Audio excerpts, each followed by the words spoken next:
Welcome to the Goethe Institute, Nigeria. Please move to the front, don't be shy. There's a lot of space here in front. Thank you for making it in this very busy week where everybody has at least 2 or 3 appointments per day and evening. We are very aware of that, and we are very happy to see you here tonight for the panel discussion on Melanin Matters, which is a week-long event series on melanin, on matters, on skin tones, on like how much it matters to have like consciousness for your own beauty in your own skin, and a lot of other topics. This is a program organized and conceptualized by Marion Grimberg together with Friederike Brinker from the University of Mainz, which is a university in Germany which has a special research program on human differentiation. And as we all know, skin and skin tones are one way to differentiate human beings, mostly to the worst. In terms like of racism and the deep history of colonialism that was differentiating human beings in a way that there was a preference for specific skin tones and less preference for others. So this is something that this project deals with, but there's much more to talk about. Also cosmetics, aesthetic standards, and all of that in the context of Nigeria. So part of the program is a photography workshop, another part is a women's workshop where I think most of you or many of you have been participating today. We had a film screening yesterday, which was very amazing. Thank you, Melanie, for showing your not yet fully published series on skin talks. And tonight we will go deeper into the subject. We will talk about what matters when we look at skin and skin tones. We have a very prestigious panel that will be introduced now by Marion, and I just would like to welcome all of you again. I know people are busy. Please feel free to come in and out and call your friends if you think this is still valuable to come. And come back again to the Goethe Institute. We are very happy to see some new people here and spread the news about the programs. And I wish you a very interesting and insightful panel discussion. Thank you. Thank you.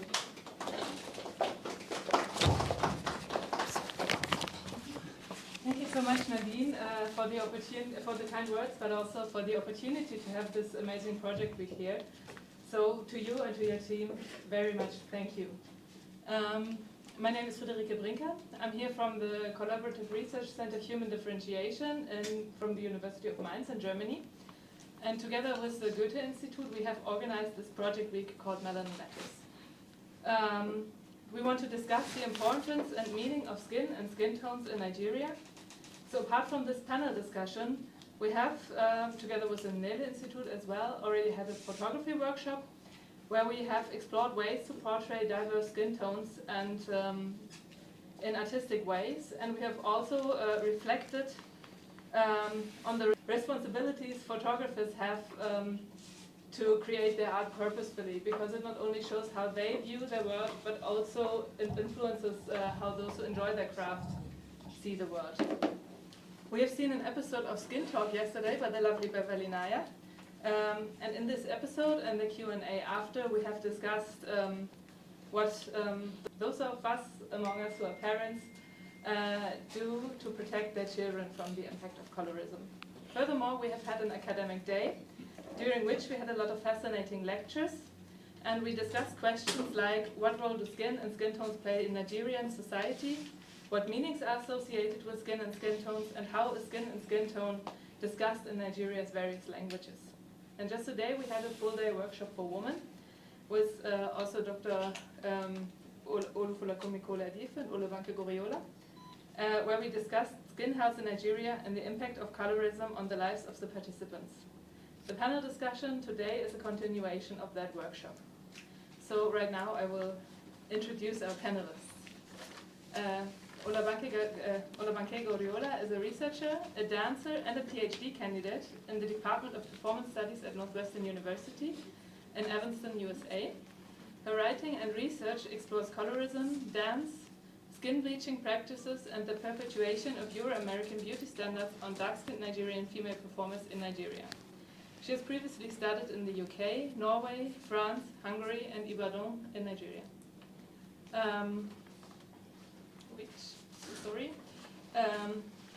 Dr. Ubumneke Chinwe Izenyechi has quite a few titles. She is a consultant physician.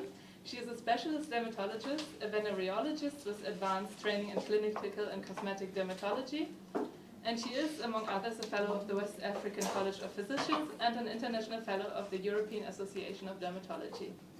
She is passionate about skin of color and dedicated to enhancing patients' skin health and overall well-being. Then we have Dr. Chuka Imo. He is an aesthetic physician with over 20 years of clinical experience and particular interest in cosmetic dermatology and anti-aging science. Dr. Chuka is a partner and currently practicing as genetic skincare in the aesthetic clinic in BI. I think most of you probably already know Beverly Naya. She started her acting career at 17 in London, where she grew up. And after studying filmmaking and script writing, she started her career in Nollywood, where she quickly rose to fame. Today, I would like to mention two of her projects. Skin is a documentary about exploring the meaning of beauty in all the different shades of black. And set in Lagos, Beverly goes on a journey to learn about contrasting perceptions of beauty by meeting individuals who have dealt with the pressure to conform to certain standards of beauty, and how colorism continues to shape the face of the entertainment industry in Africa. In the follow-up project, Skin Talk, she invited personalities from the entertainment industry to discuss different topics around skin, like colorism, skin lightening, or as we have seen yesterday in an exclusive preview, an episode in which parents discuss how colorism affects their children. So that will be available next year. Dr. Olufolakemi Koladife is a consultant physician and dermatovenerologist at LASUT, the Lagos State University Teaching Hospital. She's also an active clinical researcher in various areas of dermatology and public health, including albinism and skin lightening practices. You might also know her from Instagram and TikTok, where she regularly engages on skin and skin health and skin care as Fula Dermadoc. Then, last but not least, we have Marion Grimberg, my colleague from the Collaborative Research Center Human Differentiation. She's not only our moderator today, but also the one who came up with the idea for our project week. Marion does a PhD on skin tone differentiation. She studies the meanings and values that are associated with skin tones in Nigeria and Germany. In Germany, she focuses on skin tone-based experiences of black individuals, which often involve racialization, racism, and colorism.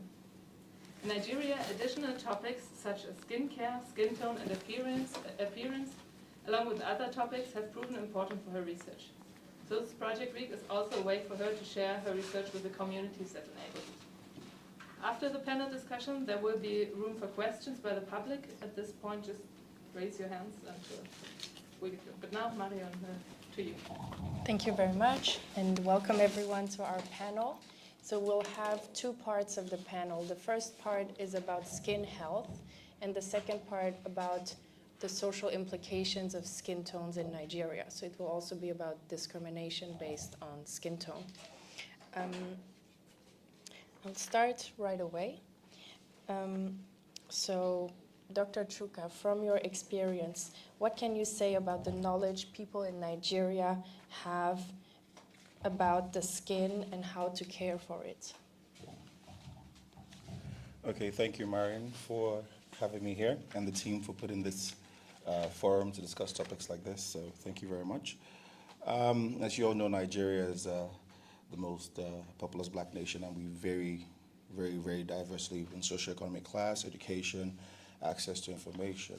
And I say this because, for example, in the rural areas, all right, or in the urban areas where there's better access to better dermatological facilities and access to information, all right, versus in the rural areas where probably traditional practices would take prevalence, all right? So having said that, there's an increase in the awareness and interest in skincare and skin health, but there's still a very wide gap that increase in education and access to information and dermatological services can breach. Thank you very much. Olabanke, would you like to add something? Yes, thank you very much. So whatever I say is based on academic research. I'm not a dermatologist or esthetician, although I have an esthetician, but she's white and she doesn't really know anything about the black skin. And I don't know why I still go there. Anyways,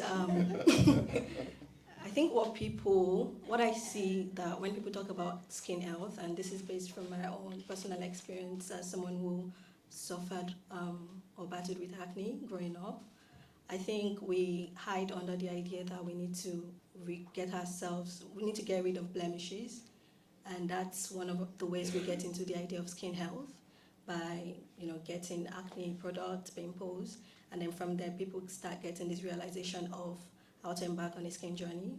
Because my own skin journey started from I need to get rid of my acne, or I need to get rid of the blemishes. Because like today I was telling everybody that I started using acne products, then I got light skinned and I felt I needed to regulate my whole body.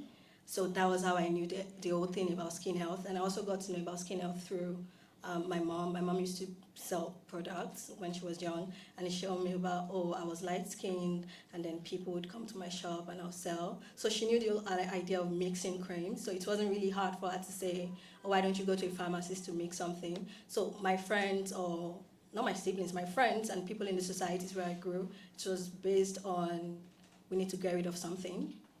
And then after getting rid, we start continuing, or we start practicing this continuous process of we need to maintain it. And then from there, we see that it gives us, this idea or this illusion of whiteness, and then we continue it. So, yeah. Does anyone want to add anything to this? Okay. So what misconceptions about skin and skincare do you frequently encounter as a dermatologist? Okay. Thank you, Marion. Hello, everybody.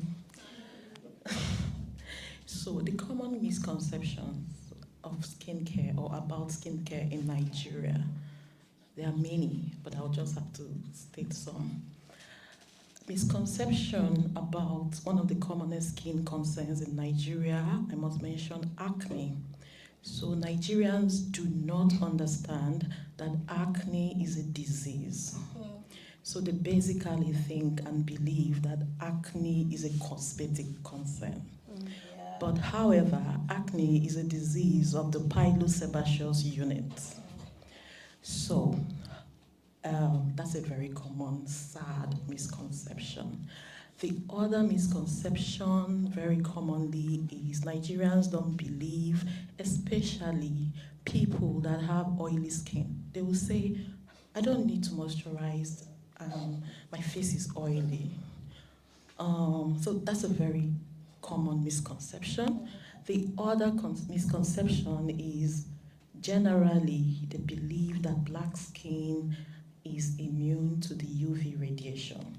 However, I must also state that that's beginning to change. I think the knowledge is beginning to permeate. So they now understand that black skin needs UV protection. There are many misconceptions about skincare in our setting, but I've just stated a few. Thank you. Beverly, would you like to add something? Yeah, sure.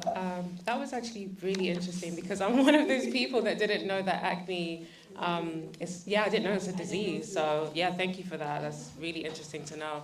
I would say something else is there's a lot of people in Nigeria, based on my research from shooting skin and our follow-up project, there's a lot of people who believe that dark skin, unfortunately, is not as beautiful as light skin, and healthier skin means, if you have healthy skin, it means you're light-skinned, So a lot of people aspire to have light skin because they feel like if they do have lighter skin, they're going to be seen as healthier, more radiant, and it's not really, it's kind of like when you look at the way products are branded, I was talking about this yesterday, when you see whitening, brightening, lightening, you feel like, okay, this is what I need to have to kind of get that skin.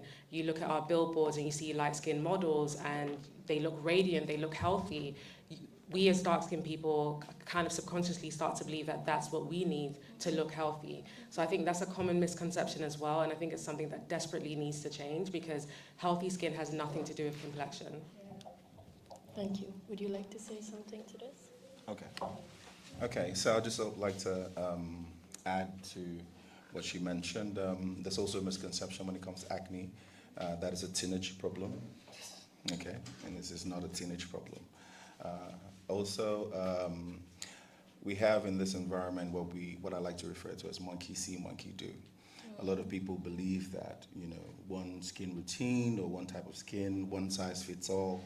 We have different types of skin.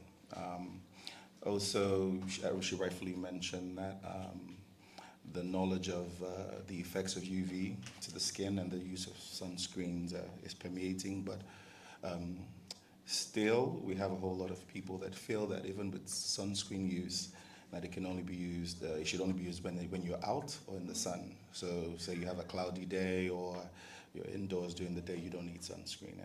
And those are some of the misconceptions I wanted to add to. Would you like to add something?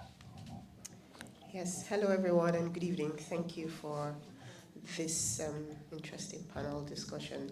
Yeah, a lot has been said, but I just want to add some of the things that we discussed earlier today, that a lot of people have misconceptions about certain skincare practices in our environment, but though knowledge is permeating gradually.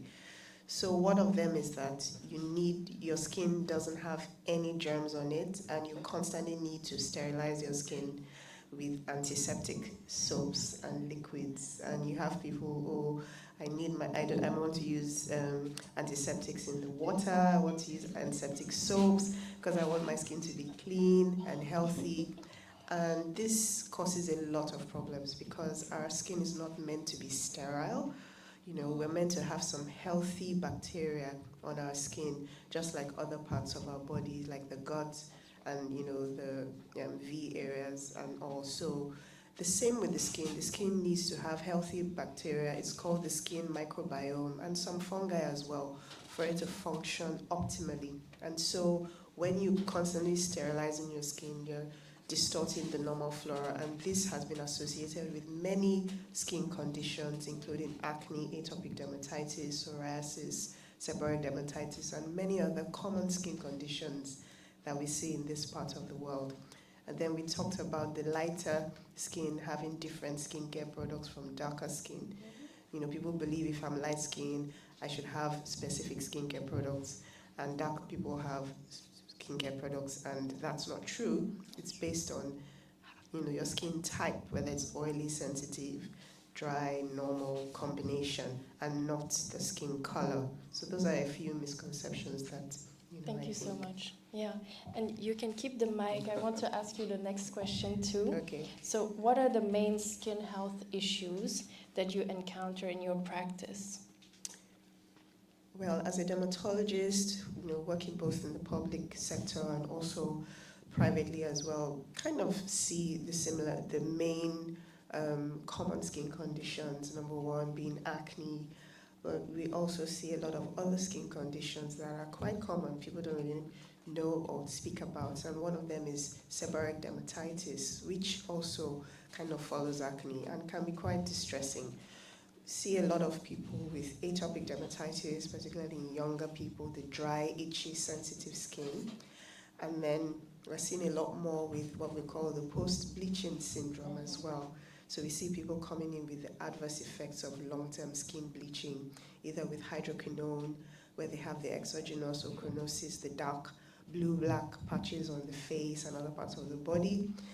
With steroid use, you have very thin skin, hairy skin, stretch marks, recurrent infections, and that is becoming increasingly common, because people who have been using these products for a long time begin to develop adverse effects. And there's so many other conditions that are a bit, I would say, peculiar to dark-skinned people, like keloids. Keloids are a major problem in our skin of color, and hyperpigmentation of all kinds. So our melanocytes and melanin is a bit overreactive. So every single thing you have, it just throws melanin into the mix, and then you're dealing with a lot of hyperpigmentation. So, and hyperpigmentation has been shown to also be one of the major reasons why people reach out for skin lightening products to try and treat their dark spots. And then they get, they go down the rabbit hole of skin lightening and skin bleaching as well. Okay, thank you very much. Would you like to add something, Dr. Zianyachi? Thank you. She's made a lot of points. But however, I just have to stress one thing that she already mentioned. So some of my clinic days, I'll just be wary because I'm just treating the consequences of skin bleaching. So you find out that our fungal infections now are becoming resistant to regular antifungals. I've had many cases I have to now combine different classes of antifungals, and they're failing. I find out that these things become more chronic, more widespread in the body. So I must put that in, usually from post-bleaching syndrome, complications from chronic use of steroid, and of course, the triple action creams that are doing us badly in this country. So you find out that normal fungal infection that is supposed to be treated and gone in 2 weeks, it will not even be scratched. Like they just continue to spread and spread and spread. And unfortunately, these triple action creams are very easy to get and they're very affordable. So it's really, really, really want to talk about the complications of chronic steroid use. Like I get it every day. The other common skin complaint is scabies, scabetic infection, and how very common it is, almost viewed as a re-emerging disease now. Because before we used to find scabies in the less privileged, in IDPs, but now even senators have scabies. So yes, so she's exhausted most, but I just wanted to mention this too. Thank you. And I'm wondering, you as an aesthetic physician, are the concerns that people visit you with a bit different? It's pretty similar. So you have a lot of people coming in, and you can tell that they've probably battled some form of hyperpigmentation due to various reasons. And at some point, like they've mentioned, they get into this rabbit hole of trying to get rid of a blemish or a spot or a melasma or something, and then they get into some kind of brightening. And the argument is, you don't darken a light patch, you brighten a dark patch. And so they get into that hole, and then they get uneven skin tone, and then they want to even it out, and then they keep on going back over and over again. Unfortunately, again, the social media space, like when I get some clients at the clinic, I can tell when this is a social media routine because you see the same brands, the same products, the same things over and over again, and then they have their phases, all right? So you have times where, it's, I don't want to call brand names, but maybe you just see it's faded. And then everybody's coming in with faded and then something else. So you have those situations where, they initially start with trying to treat a hyperpigmentation concern, and then they start to brighten, and it keeps brightening and brightening. And then when they start that, probably the face is, we call it Fanta and Coke, the face is light, but the neck is dark. And so they move to the neck, and then now the face and the neck is light, but the hands are dark. And then they move to the hand. And so it never ends, and they just keep going on and on. Yeah, thank you. And what I also noticed is that a lot of people nowadays are promoting something they call organic skincare. So what can you say about products that are labeled as organic in Nigeria in the skincare industry? I don't know who wants to start. Let me start, please. So, the subject of organic skincare. First, what is organic skincare? And in a sector that is largely unregulated, and in a community like ours, whereby somebody can just wake up, looks for a business, and decides that it's going to start mixing creams, and she has to term it organic. First, organic is supposed to be without herbicides, pesticides, like natural. But they also forget that organic doesn't mean completely, totally safe. Anybody can react to anything organic.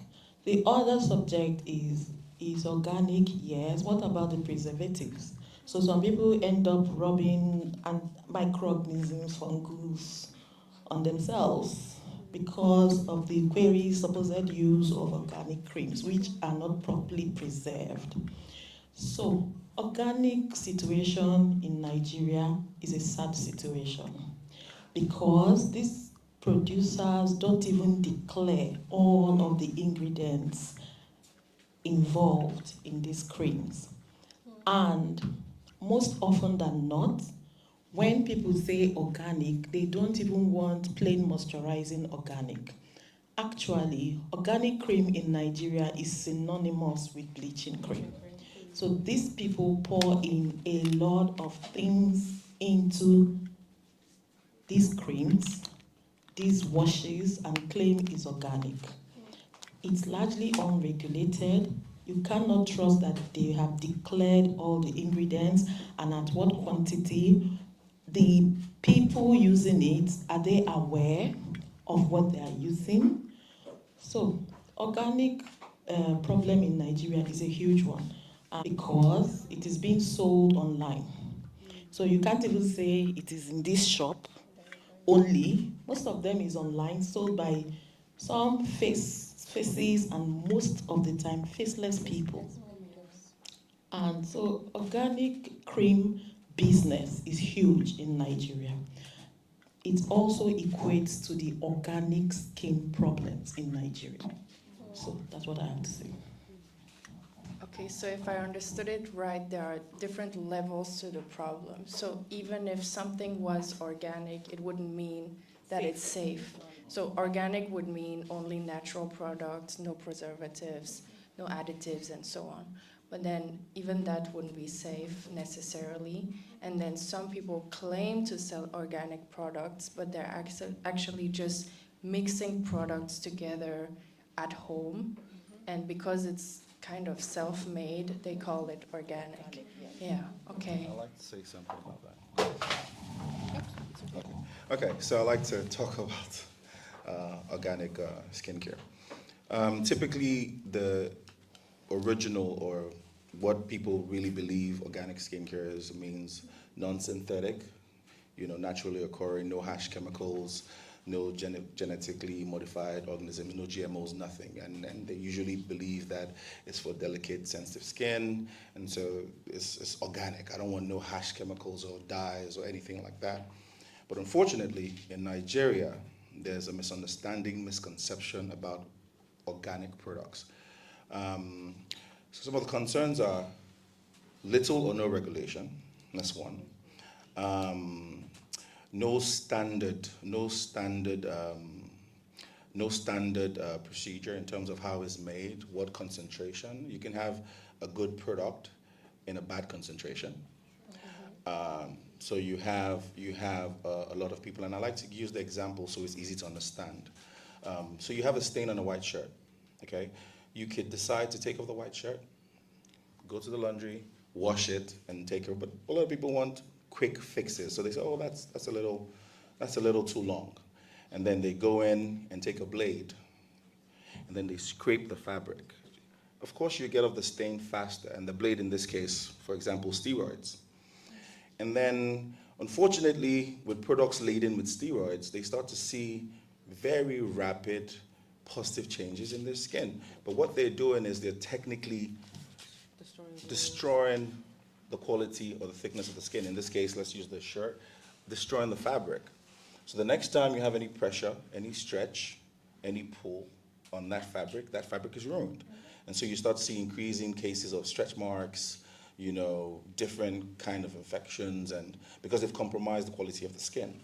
Okay, so again, because I'm more in the aesthetic space, a lot of times I go online and I see a lot of people, public personalities, clients, people, promoting or having paid ads for certain products, but they're my clients using different products. And then I wonder, they're influencing and marketing a product whilst they don't use, and then they're using something else. So there's the issue of the organic products, there's the issue of regulation, there's the issue of misclaim, there's a issue of non-standardization of the quality or the way these products are produced. And then there's the issue of the false marketing and false representation online, where people say, oh, use this product, I have this flawless skin, but I'll actually using something else, just get paid and then move on. Yeah, I'd like to add to that. Oh, Okay.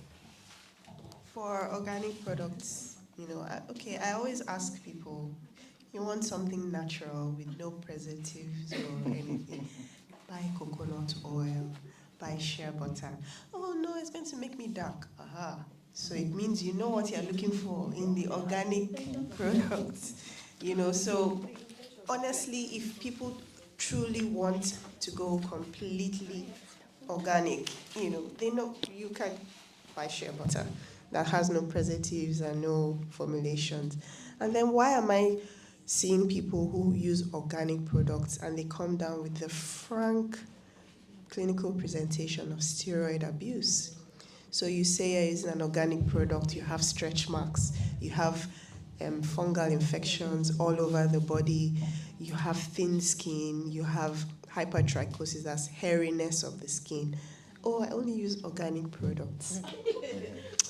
Okay. And that's the problem. We really, really need more better regulations. For a lot of people, it's just a business. They mix these things and they don't even use it themselves. They're just selling. And unfortunately, the regulations are not able to, control or, prevent such things from. Sorry. So it's really, really a big problem. But I'm happy because it's reducing. Because the side effects are showing themselves. Yeah. And people are beginning their eyes are clearing now. That this so-called organic, Not so organic. Yes. So after that saga earlier in the year with some brands, I won't call their names, a lot of people came out to show what organic products have done to damage their skin. And so, it's really on a downward trend at the moment. And just one last word. And just for completeness, right? And just for completeness, right? We need to also understand that the negative effects of this steroid-laden organic products is not just topical. It's not just the skin. If you use it long enough, you start to have systemic side effects that are life-threatening, okay? So just wanted to put that into perspective. It's not just the skin or topically that you can have issues. If you use it long enough, you start to have systemic issues and you would come down sick. That's same way someone with a renal failure or a liver disease would have. You would really be sick. thank you. Yes, and I know some people are trying to find a safe way to lighten their skin, and they believe that organic skincare will do that for them. So it's like false marketing to promote lightening or whitening or bleaching as something safe. Okay, so let's move on to our second topic, which is the discrimination based on skin tone and the different meanings that people associate with skin tones. So in Nigeria, would you say that people are treated differently based on their skin tone? Please tell us what you've observed over the years. Are some skin tones more valued than others? Oh, absolutely. I think the issue of, I'll start from going to school. So I went to UI and I saw this, it was subtle, but it was there, where girls who were lighter skin got this they were considered more attractive, and they had this high dating prospect, and it was there. You would see it, people would say, oh, a fine girl, how are you? To the lighter skin person. And I saw how this shaped the university girls and how they embark on this dating thing. So I had friends who actually bleached their skin. And in my third year, I went through that phase of using, I'm not going to drop names, but I said it this afternoon, using these creams and telling myself I needed to be a part of this community where even I didn't consider myself really beautiful back then. So if I could get this illusion of whiteness, then I could, be a part of this community. So absolutely, it was there. Then after after my undergrad, I moved to Lagos, And I was in the dance industry for a few years before I left Nigeria. And I saw, it was there subtle, because it wasn't spoken about, but I saw that some female dancers that I considered really good, and I expected them to be at the peak of their career, they were not given dance jobs. I spoke to some that, well, what do you think this could be? Why do you think this was the problem? And they said that lighter skinned girls were considered. So it became a question of talent versus beauty. People told me, yeah, I spoke with some men, the men in the industry. They were like, oh, it's all about talent, that nobody's looking at how light-skinned or how beautiful you are, so I don't think that's a question. And Bimbo is laughing because he was one of the people I spoke with. Then I spoke with the women that were like really dark-skinned, and they told me, yes, it's happening. So if you're saying it's skills, and these people are telling me it's beauty issues, and these people are telling me it's a case of they're being dark-skinned, that's why they didn't get jobs. So who exactly is lying, and who should I believe? And I was there, I wouldn't say I went to auditions myself, but I spoke to these women that I considered really good, and they told me it was there. Then I was looking at films, and I was seeing like the caliber of women that were constantly right in front on our screens. I'm sorry, at a point, all female actresses looked alike to me, because everyone seemed light-skinned. Not even seemed, everyone was light-skinned before we came to the craze of BBLs and stuff. It was everyone being light-skinned, every female actress or dancers being light-skinned. And then I left Nigeria to go do my master's. Then I spoke with some of my friends back then that I had this previous conversation with. And I said, okay, now what do you think? And they said it's still there, but they said now maybe people are looking at skills or talents, but they couldn't give me a very clear or concise answer. Then this whole issue of Black Panther, or embrace your blackness, came. And they were like, oh yeah, maybe because everyone's tilting towards Africa now, and everyone's thinking African aesthetics, let's jump on this wagon. And there was this old brown skin girl, black is king, and okay, yeah, Africa is beautiful. Then black girls, then I think I'm seeing lead girls who are dark-skinned. Before it was light-skinned girls and then flanked by dark-skinned girls. Please correct me if I'm wrong. But the music videos I was watching back then, or I was analyzing, were biracial girls or white girls. But now people are being, brown-skinned girls, chocolate and caramel, blah, blah, blah. But will I say it's still there? Absolutely, it's still there. But will I say people are beginning to talk about it? Yes, people are beginning to talk about this whole skin tone discrimination.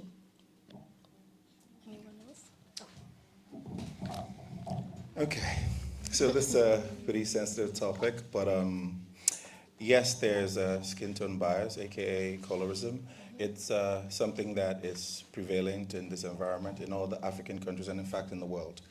So let's state some facts, okay? So in a survey done in 2019 by WHO, World Health Organization, says that 70%,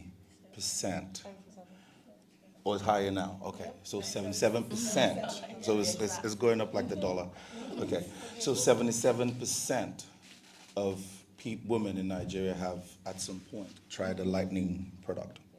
All right, another report or survey that was done, I think it was by Dove Global Beauty survey in 2016, said that 45% of Nigerian women perceive light skin to be more beautiful. Okay, the Pew survey also said, from I think it was 2016, also says that about 40% of men, Nigerian men, prefer light-skinned women. So cause and effect, demand and supply. So what you have right now is there's this perception that lighter skin is more favorable. And the effects are far-reaching. So either for opportunities for jobs, opportunities for gigs, in the dating pool, all right, even in the teenage years when you come talking about bullying and all of that. So there's this tendency to, get along with the program, and then you have a lot of people being pushed into this. So again, because I'm in the aesthetic space, I like to let my patients or clients know that good skin, it's not just about the tone. There's the texture. There's a whole lot of stuff that goes into good, healthy skin. But do we have colorism going on in Nigeria? Yes, absolutely, we do. But to balance that out, there's a change, there's a wind going on, It's this whole Afrocentric thing, brown skin, the music, the culture. It's really going out there, and a lot of people are trying to get comfortable in their skin. Thank you so much. So, in the general opinion of people in Nigeria, would you say that beauty is related to skin? So, by this, I don't mean skin tone, I mean different aspects of the skin. Of course, there is beauty in having a healthy skin. We've talked about skin tone and the discrimination associated. You also find out that there is also a degree of discrimination associated with blemishes or obvious skin concerns. So you find out that skin is the largest organ in the body, and most of the skin problems don't hide. Somebody can have a heart failure now and still be able to be seen and seated by the corner. But if somebody has psoriasis that is everywhere, somebody has rashes generalized, it's just speaking for itself.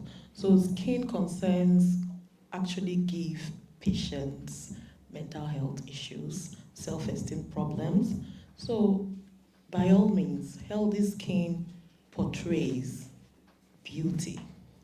So, but the fact is, people should understand that skin of different colors are also beautiful. So, that means you just need to have a healthy skin, and then you're beautiful. Thank you. And does anyone want to add something? So we talked about the preference for lighter skin.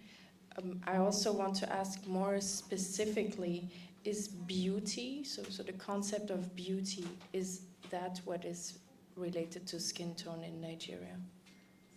Is it certain skin tones perceived as more beautiful? Yeah, definitely. When you think about, our culture, for example, when you think about the desires that people have to get married, and you think, you can be in a family that has more dark-skinned children than light-skinned children, or dark-skinned daughters rather than light-skinned daughters, they really want to get the light-skinned one married because they feel like that's the one that all men are going to desire, And unfortunately, it just causes the other dark-skinned children to feel insignificant, They feel less beautiful as a result of that, So it's definitely something that's really huge in our society. It's a problem across board. Like, you can be in school and, they have like beauty pageants and it's the light-skinned girl that's going to win, no matter what. I think that's like really common. I don't know if it's still prevalent today, but I know that's a thing. So you'll go into a beauty pageant knowing you're super unlikely to win if you're dark-skinned. And even when you look at, okay, let me not go that far. You know where I was going. But yeah, so it is a thing. And unfortunately, it's an issue, And you even think about bullying in schools when dark-skinned children are called blackie or wawa, doo-doo. These things are really offensive, and you'll hear people say stuff like, oh, look, it's just children, it's not a big deal, but it is a big deal because these things negatively influence how they see themselves as they get older. And that's the reason why they look at their skin and they're like, okay, this is not beautiful.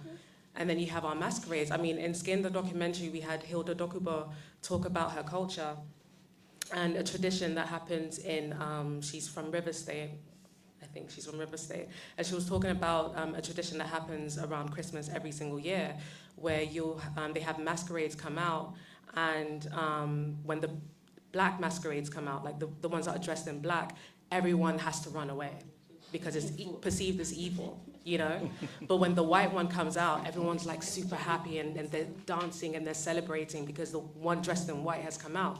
So I've always used this analogy, like let's say Hilda Dokubo, for example, has a young daughter and she goes with her child every Christmas, and experiences this with her. She's dark-skinned. How do you think she's going to feel about her complexion? Because when she looks at that masquerade that's dressed in black, it's literally quite close to her complexion in comparison to the white one. So automatically she's going to grow up hating her skin because she feels like, oh, if everyone's running away from this color and that's close to what I look like, I must be evil. I must be ugly. I must be unattractive. I don't want to look like this. It's sad. Thank you. I'll just say something real quick.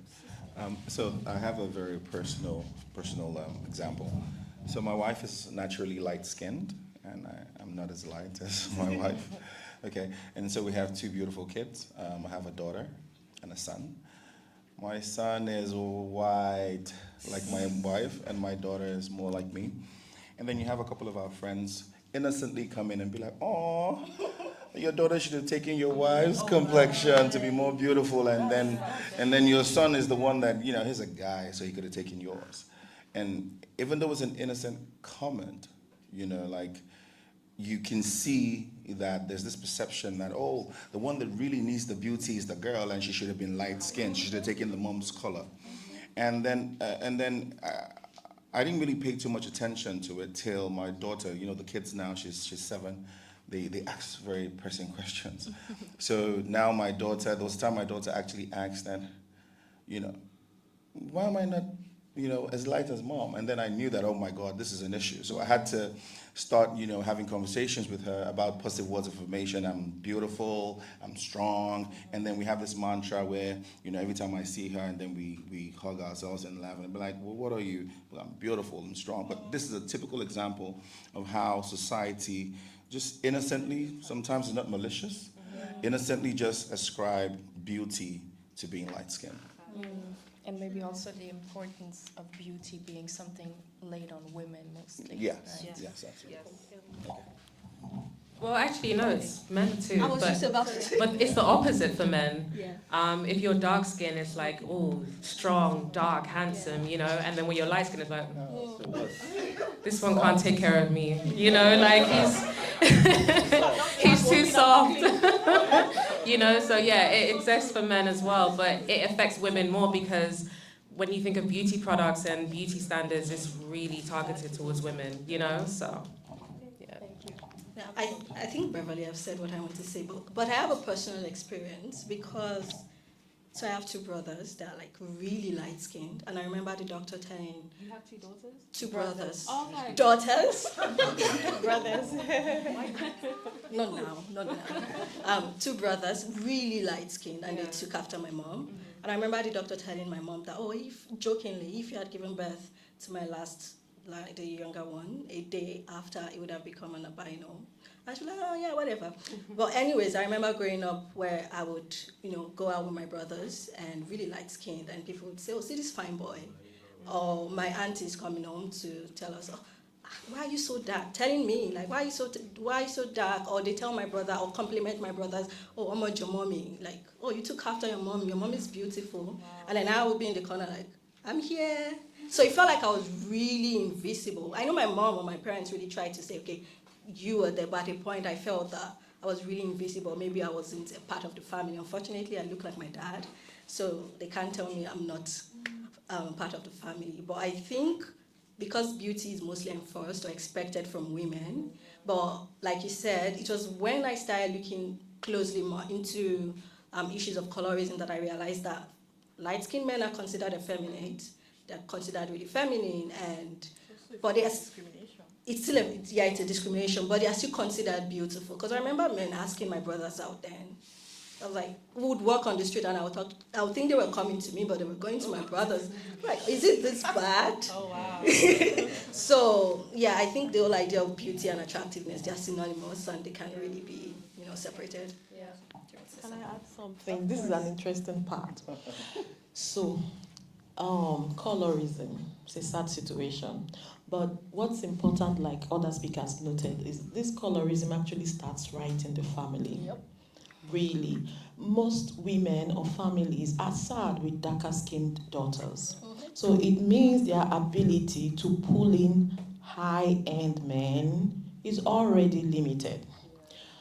Take, for example, myself. I come from a very large family. Many people. We are 9 girls and 8 boys. And I happen to be number 10. But among those 9 girls, I was the darkest.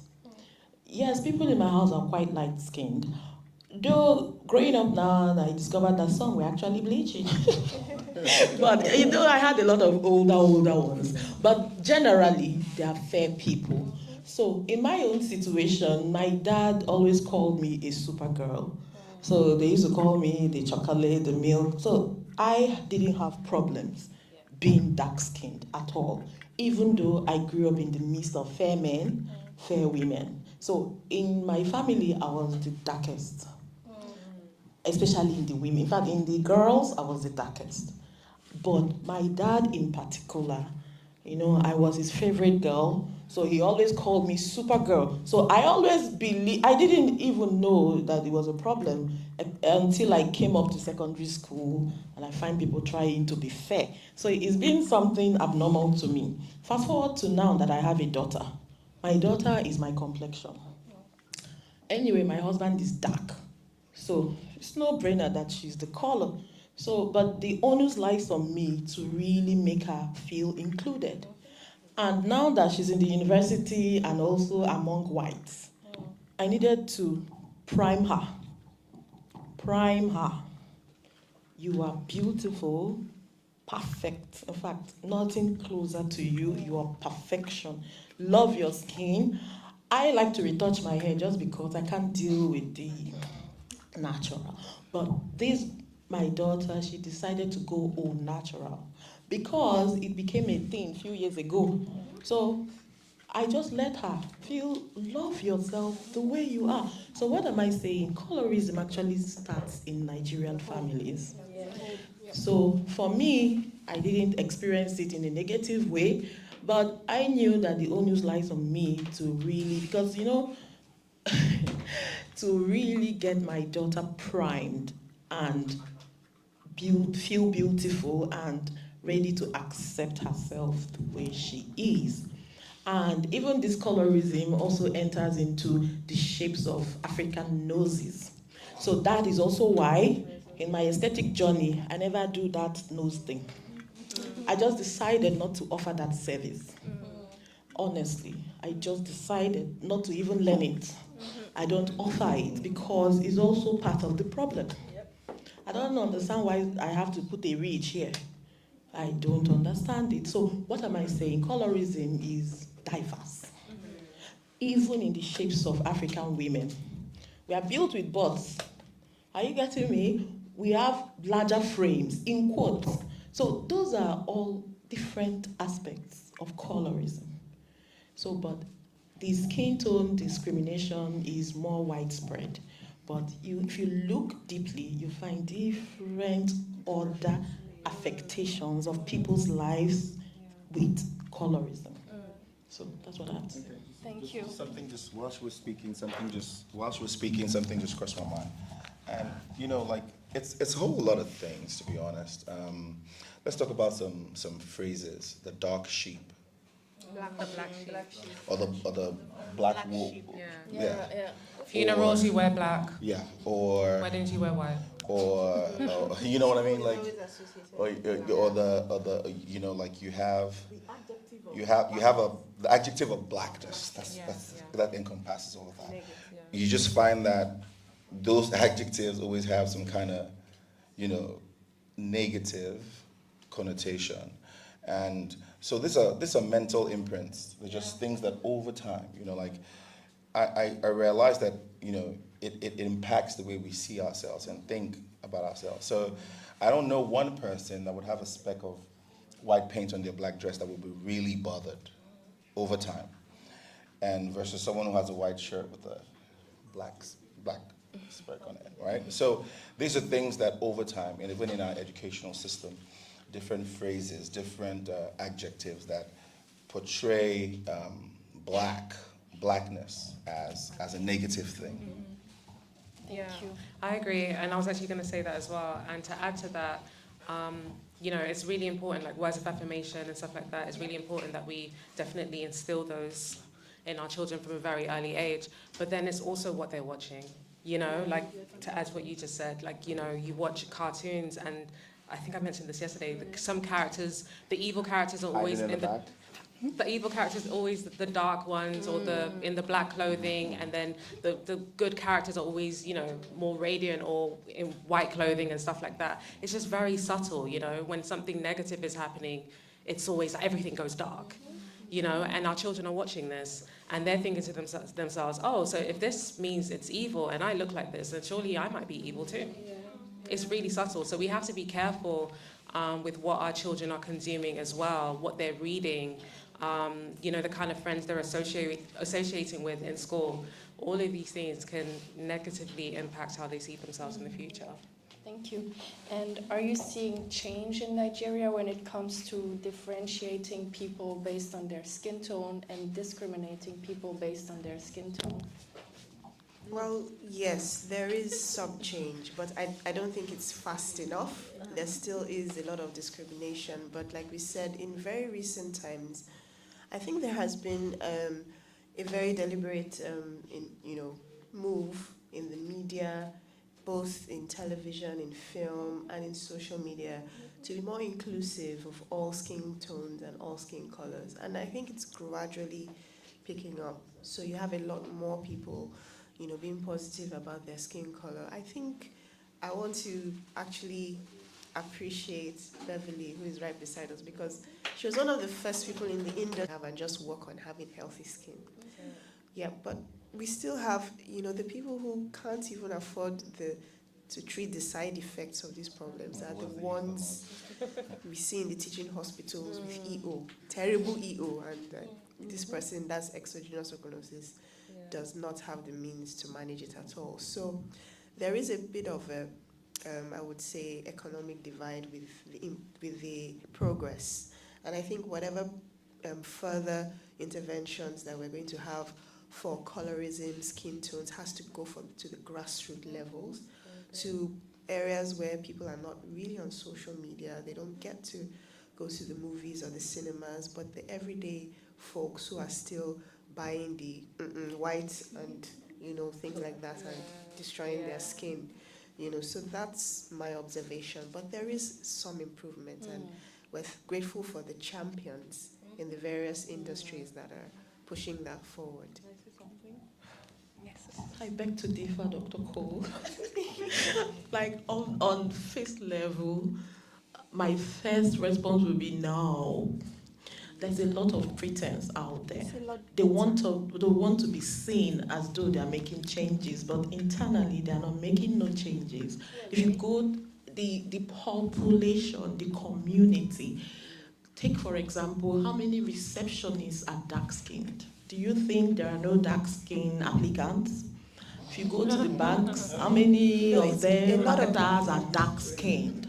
No, they're not getting it. It's better. So there was a time, there was it a was bank worse. that everybody... I don't want to say that, but I know. There was a bank that when you go into that bank, everybody was Yes, yellow. and even all of them with huge complications of bleaching. Yes, but now I go into that bank and I see some dark-skinned people. So that's why I said it's slow. It's not fast enough. Okay. But there is a little bit of movement in the right direction, I think. And then this organic thing really hit people hard. Because there was 2 years ago, it was crazy. Terrible. Yeah. But as the side effects started, you know, I think there has been some, you guys, your eyes have cleared, you know. But I agree that there's still a lot There's a lot of pretense. They're just sugarcoating the things. Also, for me, with bleaching, there is conscious bleachers and unconscious bleachers. Yeah. And also, but let me not talk too much. I'm very passionate about bleaching because it causes a lot of damage. Young girls are sad in themselves. So you find out that people in secondary school, there was a time we did a mini questionnaire research. In secondary level, they are already on bleaching creams. Even with their mothers make their money, they are already on bleaching creams. So you find out that even if the older population, they are beginning to accept their skin, the younger ones still feel the need to come up and really appear. So if you take some old school pictures, you barely recognize the girls. 100%. I mean, I met a friend last time. She said, Dr. Pong, you've not changed at all. What does that mean? I've not changed my color, nothing else. That's the truth. So I think with the Nigerian population, there's a lot of pretense. We know how to pretend around here. As if to say there's a systemic change into accepting what is right. But internally, they are not. I know when one banker was sent to a company award, she's very fair. All of them are fair. Because they need to be fair to be able to be attractive. So the thing that has been sold out there in Nigeria is that attractiveness is equal to light skin. And it will still take time. For now, I'm not seeing it. Okay. Yeah, so I definitely agree. It's funny because I agree with you, but I also agree with you as well. And what's interesting to me is like, while it does look like there is a bit of a shift and things are changing, and to a certain degree, I do agree, I feel like there's also that feeling where it's not, because I feel like if anything is being normalized. And the reason why I'm saying this is because you see, I don't know if anyone saw the whole Esther bleach thing. Yeah. Exactly. I know that really pissed you off. Yeah. There was that, and then there was people doing their whole before and after, you know, like when they were kids, and they were like completely different, and people were like, hi, you're so fine now. I'm like, you know, so it's like we're trying to also, while, you know, people are becoming more educated and realizing that there are negative effects to this, there are also the ones that are proud to still be doing this and saying, you know what, this is me. Take it or leave it. It's just like the BBL thing. Once upon a time, there was a massive taboo around it, and now it's like, look, it's women empowerment. It's what I want to do. My body, my rules, or whatever the phrase is, you know? And it's kind of happening with that too. That Esther bleach, like, I just couldn't believe it. I was like, okay, cool, do what you have to do. But I feel like it's kind of being normalized at the same time. And women, as a result of that, women who do feel like they don't really like the way they look, they're like, okay, well, this person's doing it and they are proud of it. Okay, I'm going to go ahead because I'm not going to be judged for it. Well, I don't think anyone should be judged, but I mean, like, no one's going to target me for it because I'm just living my life. This is what I want. It's my truth, you know? So there's also that. So people don't really care about the health risks attached to this, unfortunately. So. Can I say something? Oh, okay. Yeah, sure. I think I'm caught in between also, because conducting research, doing interviews, doing this focus group discussions, there's this, things are changing. And then social media gives the illusion that things are a bit changing. You know, there's this black women empowerment thing, they come out. But then you're right, I can't remember the last time I entered the bank, but when you go into these corporate places, probably you see them. But I think over time, what I've noticed, because we were talking about colorism yesterday or this morning, that it creates economic opportunities and social opportunities, and because once you're in proximity to whiteness, you're considered, there's this whole class issue. So I think with this whole established thing that we brought up right now, what I saw is a representation of attributing lightness to not even financial opportunities now, but financial growth.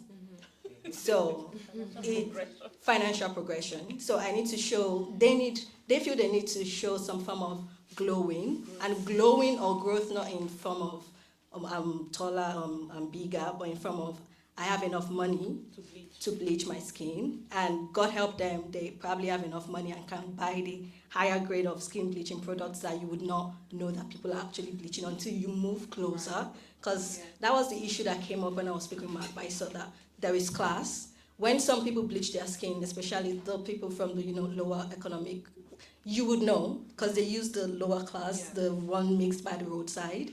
But those who have money to travel outside the country, do this whole skin bath, I don't know, you might know because you're the dermatologist, but I will not know until I move closer or we'll talk about it. So I think attributing likeness to not just financial opportunities, but this illusion of I am rich, I'm classy, I have arrived, and people need to know that 10 years ago is not my current situation. And so it's not just about the skin color, but it's the illusion of class. That is what I have perceived with this whole things changing. And I think social media, people are beginning to drag themselves. So I just need to pretend that even if I'm bleaching my skin, I can say I'm just glowing. Thank you. I'm just glowing because I'm toning. Exactly. I'm maintaining my. And when we were talking about this old word, toning, brightening, whitening, bleaching, even skin. Yeah, I don't even just clarify. Half caste. Okay, Okay. You already know from the amount of inputs in the panel, you already know this is an interesting topic. I started with saying that, in Nigeria, we're very widely diverse across socioeconomic lines and this is an expression of it. So I agree with both of you because in the higher socioeconomic class, even when they want to get these whitening products, they are probably, because of that class, they probably have access to better type of products. So it seems like, it's done better. And so now, have this picture in your mind. So you have a high social economic class individual that has engaged in toning, brightening, bleaching, whatever it is, and has probably been able to get better products or better procedures so they look cleaner and nicer, right? Now, when you come down to the lower socioeconomic group, common things are called commonly. These are the group of people that probably don't place a premium on having to buy sunscreen. These are people that are probably doing menial works, getting on the bus, being out in the sun. And so naturally, even with that, because I say this, there are two ways to get rich. Either you're making a lot of money or you're saving waste. Okay? So now, even if they're not brightening, right, they're actively darkening, right? So marry these two pictures. Someone perceived as being a high net worth individual has access to better skincare or dermatological facilities, lightening in a better way, being richer, then this is the whole picture. Then you now have a lower socioeconomic group actively having melasma or hyperpigmentation, sunburn, all of that. And they're in the lower socioeconomic group. They don't have access to all this information and all of that. So you have on that spectrum a wide range of people that feel the need to look like that high socioeconomic group. Now they decide to tone, bleach, brighten, and then they don't have access to this kind of products. And so you see most of the damages of brightening in that socioeconomic group. So in one end, those that have access to internet, social media, information, it may seem like, okay, there's a lot of progress being made, but then when you look in the other group, you have a lot of damage being done. So we need to be circumspect in the way we look at this. Yes, there's been some progress, however slow, but we need to start to collate data, all right? Because we cannot address these issues if we don't understand the dynamics and the data associated with toning or colorism. Thank you. We also, some of you started talking about social media. So I want to ask what role social media plays in promoting certain skin tones, beauty ideals, and the preference for lighter skin in Nigeria, according to you. I don't know who wants to start. Okay, yeah, Okay. Social media. Okay, it's a good thing and it's a bad thing as well. I mentioned earlier that a lot of times when I do consultations for clients that come into the clinic, and I ask this question, I say, so what is your routine? What products do you use? And I can immediately tell when your routine is from Instagram. It's the same products, the same routines. This one size fits all. Or someone says, oh, I went to this lady, she mixes creams. And I wonder, you wouldn't take your car to a carpenter. Why would you take your skin to some lady with no science background, no medical background, and just believe that? And then I've also said social media as well, because a lot of times we are very visual people. So you look and everybody's seeking for representation, all right? And so when you look at the expression of beauty in social media, and if all you're seeing is, light-skinned or brighter-skinned people, there's a tendency to want to look like that. Also, and there are a lot of filters, thank you, a lot of filters. Another thing I want to say is that we're really doing better because you also need to look at investments. We need to put our money where our mouth is. Several years ago, darker skinned ladies could not find appropriate foundation, appropriate makeup, appropriate things. And so, so you would get foundation or makeup. Now, since it's a positive thing, I can say Zara, they're doing a good job, like people that have actually focused on making makeup for darker skinned people. So what you have is you have a lady that wants to make up, wants to glam up or go for prom night or go to a dinner, and then she just cannot find any foundation that matches her skin tone. So it's a whole lot. I mean, if we're talking about the effects of colorism, we also need to talk about the amount of investments that go into black skincare, black beauty. We need to talk about different things. So social media is a very powerful tool, but unfortunately can be wielded either in the positive or the negative. Thank you. What I want to add to that is thank God for the algorithm, because I can create my content and see exactly what I want. So Yeah, social media is, like you said, a double-edged sword. But I think, as you mentioned, it depends on what you're looking for in social media quite a bit. But I also find that in some places they push, certain products and certain things to you. And, even me as a dermatologist, sometimes some of the things that pop up on my page, I'm like, oh, what is this? And so it happens. And I can imagine if I didn't have prior knowledge and I see those things, I would probably be influenced by them. I'm happy that now people now know that there's something called filter. And so people know that it's not real. If you see her in real life, she doesn't look like that. So I think people are becoming a bit more. But initially, everybody was like, oh, I want to buy that organic product. Look at how she looks. Her skin is flawless. Her skin is, So social media does play a role. And then also on the positive side, I've been seeing a lot more people coming out to say, I used to use skin lightening products and I've stopped, and they show the transformation and, everybody is like encouraging and all that. So there are some good stories out there. Maybe I'm a bit of an optimist, I don't know, but I do see the good stories and I always try to promote them, because I find that a lot of young people, they are completely influenced by social media. So what they see on TikTok, what they see on Instagram is their life. And that's the reason why you have the Instagram routine.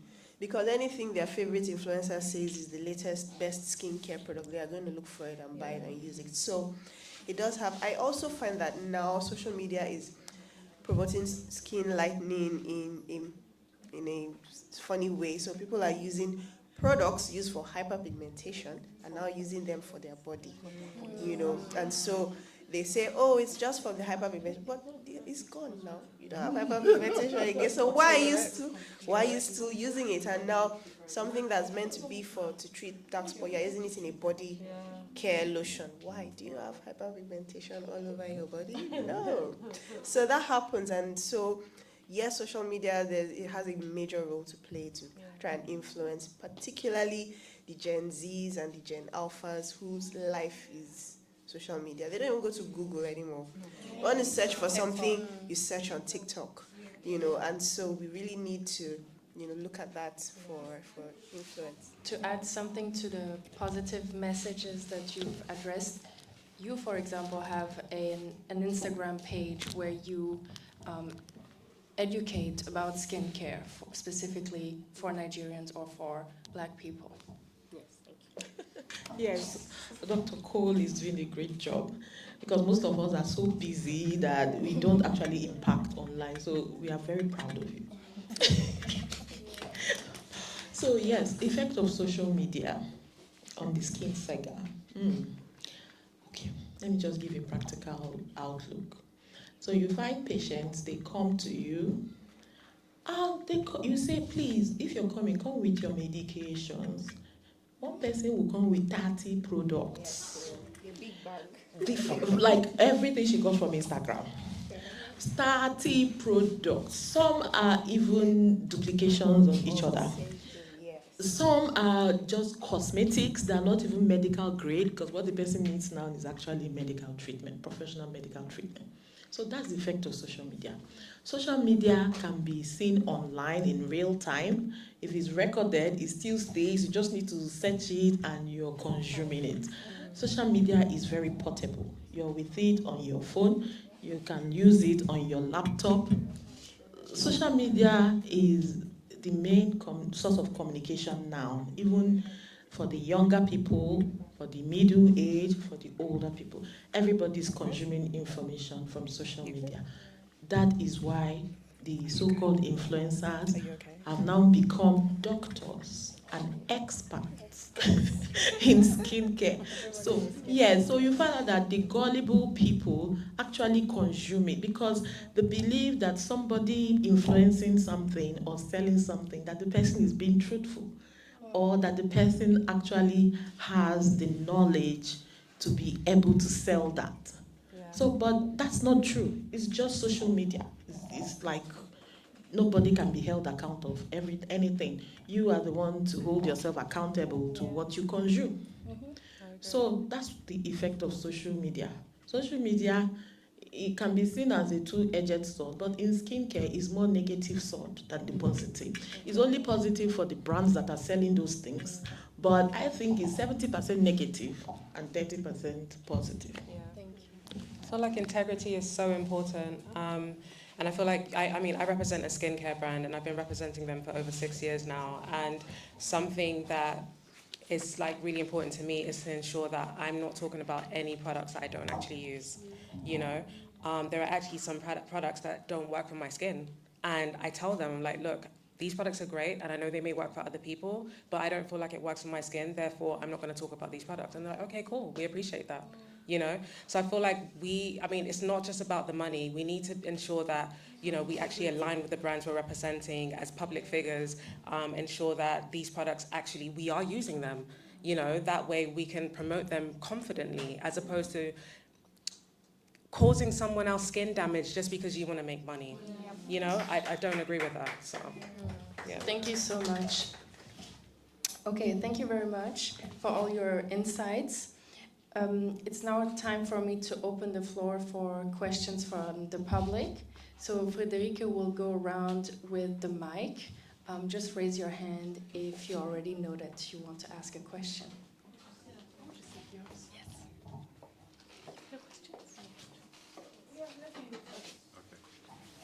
Hi everyone, thank you very much for your insights.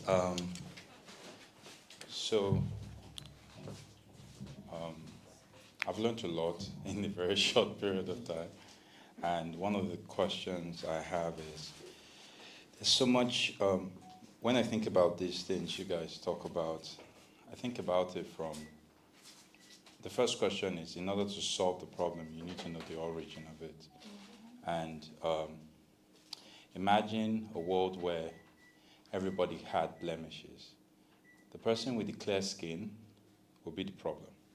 So you find out that perception it's all happening in the head, right? And That's so true. if you look at childhood, like she said, cartoons, then you see your toys. I don't know how many children would play with a very dark toy and you won't think it's juju that the person is holding. And in the nature of things, there's light, there's dark, naturally. Yeah. You would not just walk, you're not safer walking in a dark street, right? You're safer walking in light street. So in that sense, that has now been used and taken into skin tone and everything. But my question then is, if we can trace the history of why it's like this, is how do we now police this type of narrative and build it up? Because the problems are very, they are obvious, right? And the real question is, how do we police it? How do we stylishly, because you have to be very systematic about how do you police someone selling the wrong narrative, right? How do you police that? And obviously they will come for you and say, oh, you're trying to spoil someone's business and all that. But how do you police that in the right way? And at the same time, probably just have like an organization that sells, like, this is the true nature of things. How do we go, where do we go from here? That's like the true question that's going on in my mind. Okay, fantastic question, okay? But I'll say this, the issues around colorism, skin tone bias, bad dermatological practices are very multifaceted. And if we want to address them, we have to be circumspect in our addressing the issues, okay? I think that there are only two ways to bring about behavioral change, okay? Positive reinforcement and negative reinforcement. And by positive reinforcement, what I mean is rewarding right all the time, and then, in a way, punishing or discouraging bad behavior all the time. All right. So, in a sense, so it has to do with regulation. It has to do with education. Education, education, education. If you educate people on, first of all, you need to love yourself. You need to like yourself. You need to be at peace with yourself. All right? That's one. You need that education in that sense. Also, if you start to let people know the negative stories and effects, because you can pass information from two directions, like the negative effects of some of these bad practices. So in my opinion, I think that it's something that we all have to, in different sectors of our polity, we all have to hold hands and make these changes. But the first place it starts is with education, education, education. Yeah, we need to put in more effort too. Hmm? I said, Okay. that we need to put in more effort because, so I studied theater art, and one of the things I noticed is lighting. When you're lighting a darker skinned actress, you need more light. And it's just natural. But you see the gaffer, he doesn't want to put in so much effort. Because if she's light skinned, he just has to do this, and she shines like, oh yeah, this works. But when it's a darker skinned actress, he has to add more lights because it's very easy for a darker skinned actor to blend with shadow. So they want to eliminate all the shadow and they want to do all that. So I think that regulation, I don't expect NAFTA to do it. So like, it has to be like an independent, like you're taking this head on one. And I think that we also need to add more effort. We talked about Tara, like makeup. You can see darker foundation. We have to put in more effort because it's very easy to look at this and say, it's not really paying me money, so I would not really delve into it. But it's more of like conversations like what we're having here, and actually more effort in like pushing that narrative of, we need a dark skin receptionist too. Here. Inclusiveness. Yeah. Yeah, so to speak to what you said and why I said that it has to be a multidimensional approach. So that filmmaker or that stage director that would comfortably do this in this environment would not attempt it in a Western clime because that would be seen as discrimination and will cost him more expensive than the lighting.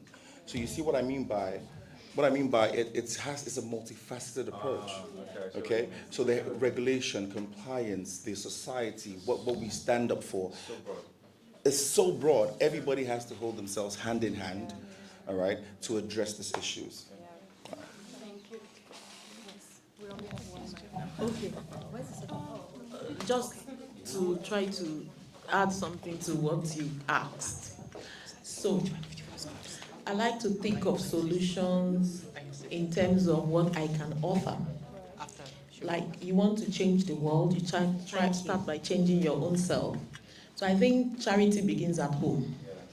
Like I mentioned my own experience, I was the boldest ever, just because I had the backing. I never knew color was a problem. Because I was properly encouraged, not even encouraged, I was boosted. She's actually boosted. I was just accepted how I am. Are you getting me? So I think we should start by that. Charity begins at home. I can see a lot of dark-skinned sisters here, and they are all proud and bold. So it's also because they are enlightened.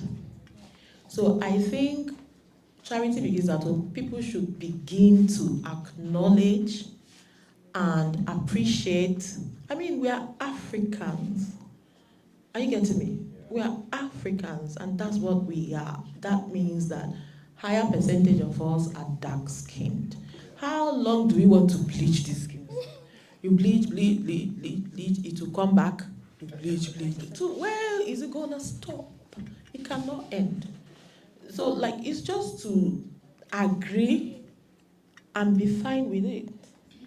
I think it's as simple as that. Talking about what you mentioned about the DOP that doesn't want to bring lighting, that's part of our problems here. People like to take the shortcuts. They don't want to come fully prepared.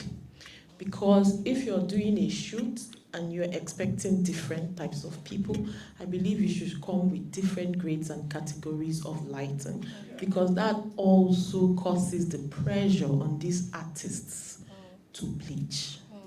You see, before we never used to have dark newscasters. In fact, it's a lot. But the problem with us in Nigeria is that we don't like coming fully. In fact, I think it's only doctors that they want us to be accountable, while every other profession doesn't want to be accountable.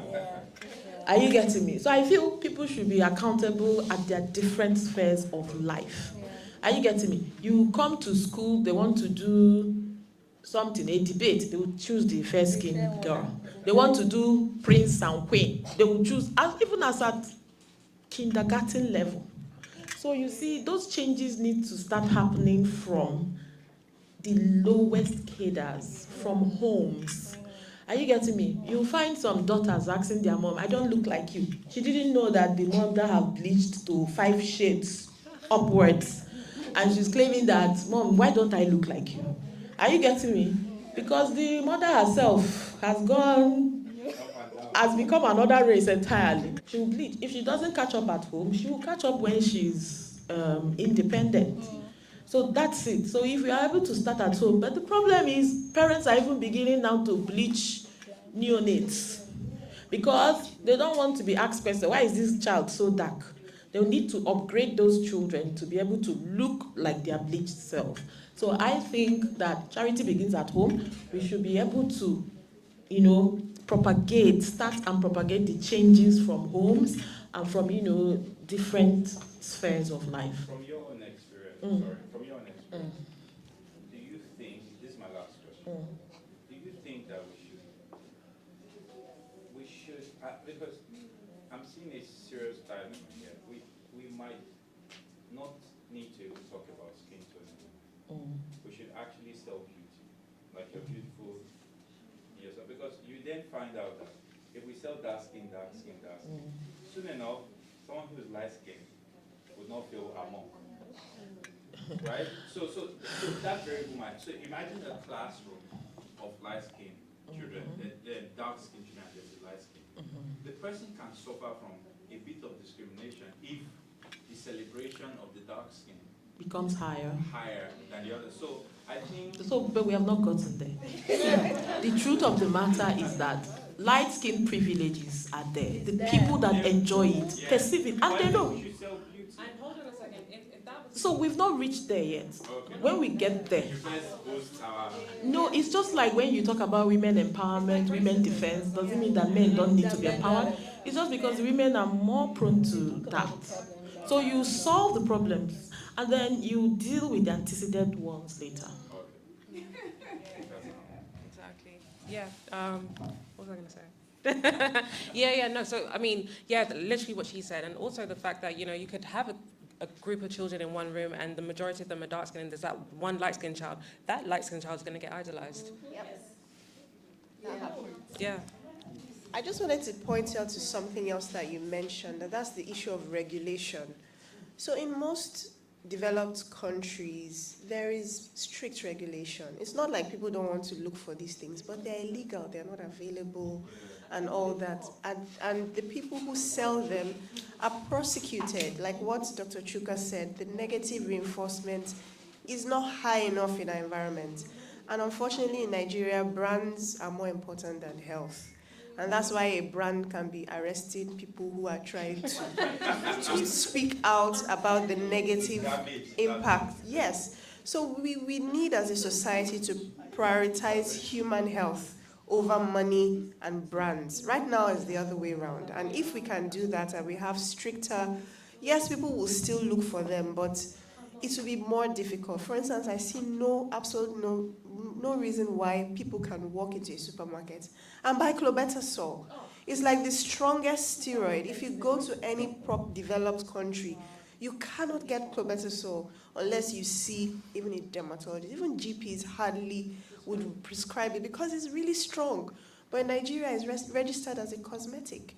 So people are buying it, using it, and it's just ridiculous. The regulation is so porous, and we keep shouting about it. It looks like we're trying to antagonize, yes, business or antagonize our regulatory bodies. But we need to do, there's no cosmetovigilance, so people can create something, submit something to NAFDAC and sell something completely different on the market. There are no checks and balances. And these are some of the things that need to be done to protect society, because the public health implications of these things are huge. And we don't know, we haven't done the studies yet, but we don't know how much of kidney disease, how much of hypertension or diabetes is, bleaching is part of it. And I've been observing, I work in a teaching hospital, and I find that almost every female that is on the bed very sick has skin bleaching effects. And I keep wondering, could this play a role in why this person is so sick? We haven't studied it, we don't have the data, but we need to, look at that and see what is the overall public health impact of this rampant public health problem of skin lightening with all kinds of things that we have in our environment. Thank you. I want to add something because you said these ingredients or products are banned in Europe. You cannot find them in Europe. I found them in Europe. So the black population in Europe requests for it sometimes, but also brings it in and is exposed to it because there are shops called Afro shops. That's where I found them. So they import it from countries like Nigeria, and if it's been found out, exactly, People have been jailed, people have been fined, exactly. for selling these things. But a lot of things are still available. You look at the package, and I saw hydroquinone, and it's banned. Even any percent of hydroquinone is banned in Europe. But yeah, you can go under the radar at least for a while. So yeah. What I have to add is that, you see, skin bleaching is actually widespread, even very high in Asia. But the problem with our own environment is that these people use these products and they're under the sun selling. There is no form of sun protection or sun avoidance. So when you are mentioning about the people who are, in the upper socioeconomic class, it's just because they're not exposed to UV. No type of skin bleaching is safe from side effects. The problem is that they are just not as exposed. Take me, for example. Even if I don't have chicken in my house, I'm not going to market by 2 p.m. I don't go anywhere under the sun. If you see me running from the sun, you think I'm one fake-ass person. But because I knew about the sun a long time ago. So these people don't even know what they call sun avoidance. They don't know also what they call sun protection. If you go to the market and take a cross-section of the marketers there, all of them has exogenous ochronosis because they are always under the UV. And they are always using one thing or the other, whether conscious or unconscious application of these things. So what do I have to say? Why it's very important in Africa is that we see the hyperpigmentation, we see the fungal infections because our environment is already humid. So they apply those things, fungus will just grow and spread and even become resistant. If you see these women, they are well clothed, but when they remove the clothes, it's just mind-boggling. How can you continue to do this when you can see? So I say, I'm doing it for my husband. My husband, I cannot be dark. He will not recognize me again. So I've accepted that we cannot win this battle. But, these types of panel and people like Dr. Folako, I really kudos to you guys. I think that most of these people, they are now aware of the side effects. But because of the economic gains, because of the romantic gains, because of the political gains, even all our women in the House of Rep, all of them are yellow. Are you getting me? So while I now understand that, I have peace. If I'm called for this type of panel, I'll come and say my mind. But all those days that it worries you, I've decided it cannot worry me because I think most people are fully aware now of the complications. Because let's even talk about the lower socioeconomic class now. The advent of social media has also made this information available. So it's a decision, and they've made this decision. So can I just balance Let him go. Can I just balance that out? Okay. So I think we've been speaking mostly about deliberate use of this product. Okay. You need to understand that there are certain people that, let's take our health-seeking culture. The majority of Nigerians go to a chemist or a pharmacy to get medication without any diagnosis, without any consultation. So I just wanted to balance that out because a lot of times this conversation is skewed towards people that deliberately use this product seeking to lighten their skin. There are loads of people that I know, again, you have the something white, something glow, and they go for it because that's what they want. But there is a wide range of people that just walk into a place and just want to buy a moisturizer. And when we talk about mislabeling, all right, you say for glowing healthy skin. And that mindset that wrote the glowing healthy skin just means lighter skin. And so they buy this product, right? You do have to talk about literacy level, awareness level. And when you say the information is all on social media, you need to have data. That doesn't cater to the lower groups. I know we will like to say that, you know, a lot of people have data in their phones, but we're living in Lagos. It's Abakaliki. If you go on Instablog, you know everyone has. There are those in the lower inner cities, right? So we also need to balance this out, right? And that's why I'm big on education and regulation, because the labeling, the misrepresentation, the products being sold with, I know a lot of people that have products that they can swear by and say that, you know, I'm not using a brightening product, but you've used this product for 2 weeks and you are yellow, right? And then you look on the bottle and then there's nothing that says hydroquinone, nothing that says kojic, nothing that says nothing, all right? You also have to look at the group of people, because the way you look, right, we live in a very impressionable world. The way you look matters. The way you look impacts your mental health. It's a fact. Now, we talked about the most common skincare issues in Nigeria. We talked about acne. There's the pigmentation, post-acne pigmentation. All right? So when a lot of people start this journey, okay, trying to just fix the spots on their face. And then they get into this whole, so again, like for example in the US, you can get an 8% hydroquinone product without a prescription. So let's think like for like, same child, same lady, same guy that wants to get access to this product, even if they wanted to, may not be able to get it in a place where there's regulation. And so that's why I'm saying that you need to be circumspect in how you address this, because if you're not circumspect, right, you alienate a whole group of people. So let's say we wipe out all the brightening agents, right, in the market. What happens to post-acne pigmentation? Those group of people that cannot afford to come and do a consultation, how much is the average cost of consultation? Please? 15 to 25,000, where it's low, okay?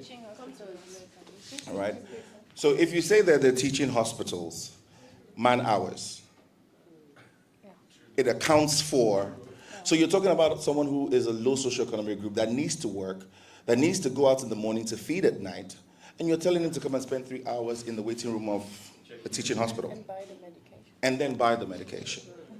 So we need to, a lot of times I find in this kind of conversations that we focus on the higher upper middle social class, and we speak to these things, you know, with kid gloves. The truth is, it's a very big problem.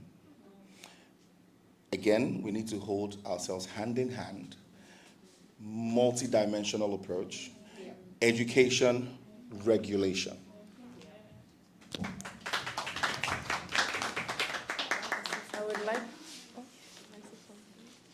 I would also like to add a follow-up question. Maybe we can add it. So if I go to a Nigerian supermarket, I notice that almost any soap, any cream says lightening, brightening, glow, whitening, snow white, white this, white that. So I also wondered if, so I also wondered if some people maybe don't even notice these words anymore. If you know, it just looks like a normal cream or normal soap, and they think it will actually not affect them. I'm wondering if that's part of the problem, do you want to start or should Let I me give just her? start first. I'll just speak. Dr. Chooks will call me biased now. Unfortunately, I don't practice in the villages. I practice in the city here. I'm just speaking from my experience. I understand the socioeconomic, problems associated with those people. But I'm talking about my daily practice. These people are well off. Not just well off, most of them are in the city. Let's just talk about the people we are seeing in the city. That's why I say that they are aware.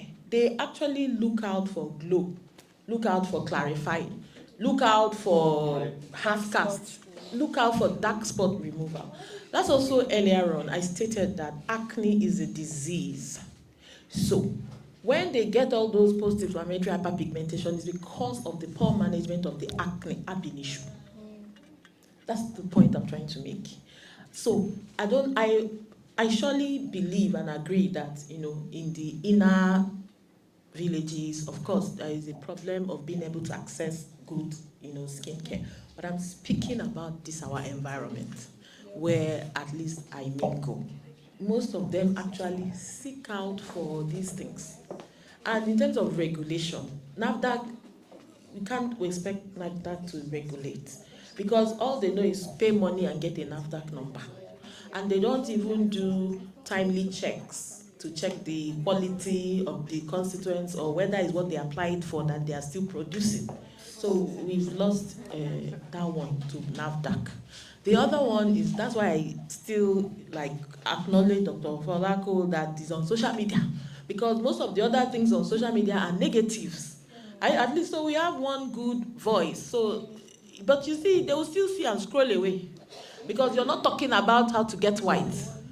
So my own demographics, they are not that poor, but you find out that they actually want to glow, they want to bleach. Are you getting me? So somebody has acne now. They will leave the proper treatment of acne and go into hyperpigmentation treatment when it has not even occurred. And then the people will take the prescription and then prolong it and start using it all over the body. So that's what I'm saying. I agree that there is poverty, but I don't see those patients yet. I'm talking about the patients that I see. They are aware. So very correct, Obu. But I see the poor patients. I work in Lasuth, and we see the patients who their income per month is 30,000, 40,000 or less. Yes, we see them. And there's ignorance. They have no clue, that what they're using in some cases is actually a bleaching cream. So I always ask them, have you ever seen a cream that says bleaching cream? I say, no. What do you think this white or this light, what do you think it is? It's bleaching. And they're like, oh, okay.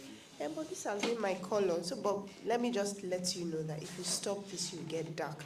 Your color will change. So a lot of people are not aware.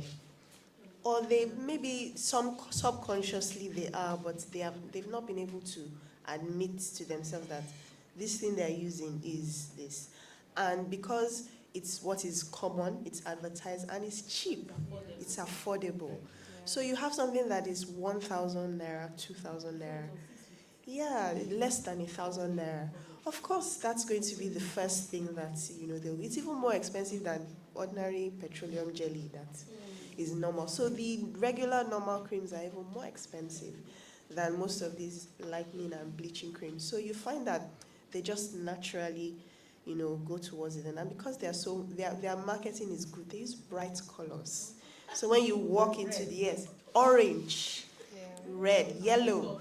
So those bright colors are attractive. There's also a psychology to marketing these products. When you're more likely to be drawn to something that is bright. Yeah, so a light face. So there's still that colonialism, which we spoke about extensively today, that mentally and culturally we've been colonized to believe that European beauty standards of beauty are the ideal.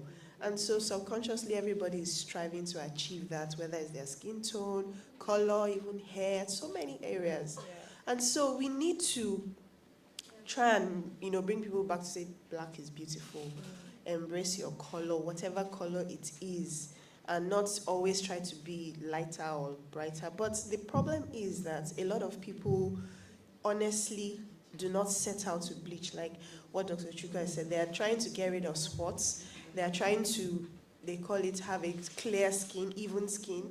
We've done studies on this, and if it's either the people are not being truthful, or the studies don't say people just want to be lighter for everyone. For a lot of people, it's the dark spots. For a lot of people, they say my face is a different shade from my body, which of course, because of sun exposure, so they are trying to even out their skin tone, their colors, and they want everything to be the same color.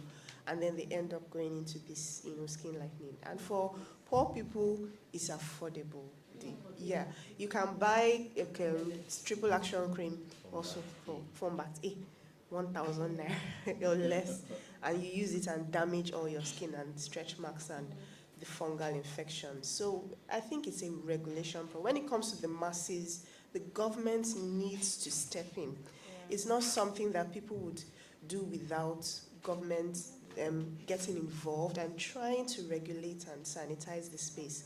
Yes, some people will still smuggle it in, but it won't be as readily available as it is now, where anybody can buy anything, anywhere around the place. For those who are more educated, yes, I agree. They know what they are doing, and they want it, so that's there. And also for like the bigger brands as well, when they use whitening, lightening, brightening, it's just a marketing tool. Because I could use those products and nothing will happen to my skin. But then sometimes if there's a specific ingredient that's known to lighten the skin, they're allowed to use whitening, brightening, what's the other one? Lightening on the packaging, toning and all that stuff. But then these products don't actually bleach the skin. But the problem with it is that they know what they're doing. They know that there are women out there that actually desire to have that lighter complexion. So they're like, okay, we need to use this in order to sell our products.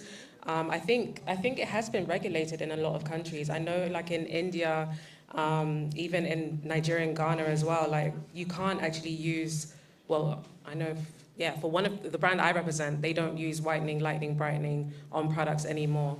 And it's been regulated in the United States as well. I don't think, I don't want to like be entirely wrong, but I think it's being regulated as we speak, and there have been improvements ever since Black Lives Matter and the whole George Floyd situation. There's been a movement that's been happening for a while, and I think that's a good thing. Yeah, but I find that they just change the name. They don't necessarily change what's inside it. So some people rebrand and use another adjective that's not too obvious, but they're not changing. Yeah, but the bigger brands can't legally bleach skin. So so that's what I'm saying. So they've removed it. So they're using words like radiant, glowing, as opposed to whitening, brightening, lightening, which is extremely problematic. What we also see is that they're using newer molecules, which are not very common, but they're still lightening agents. So you won't find hydroquinone, but you might find butyl resorcinol, which nobody knows. But it's the same, it has the same effect. Yeah, so that's also what's happening. So it's going under the radar because the agencies know these ones and they're like, oh no, don't use that. But they are still, using these products. I would like to gather a few more questions from the public. So does anyone else want to ask questions? I have 4 people on the list. Here you go. Good evening, everybody. I think this is very interesting, and you have such a wonderful panel.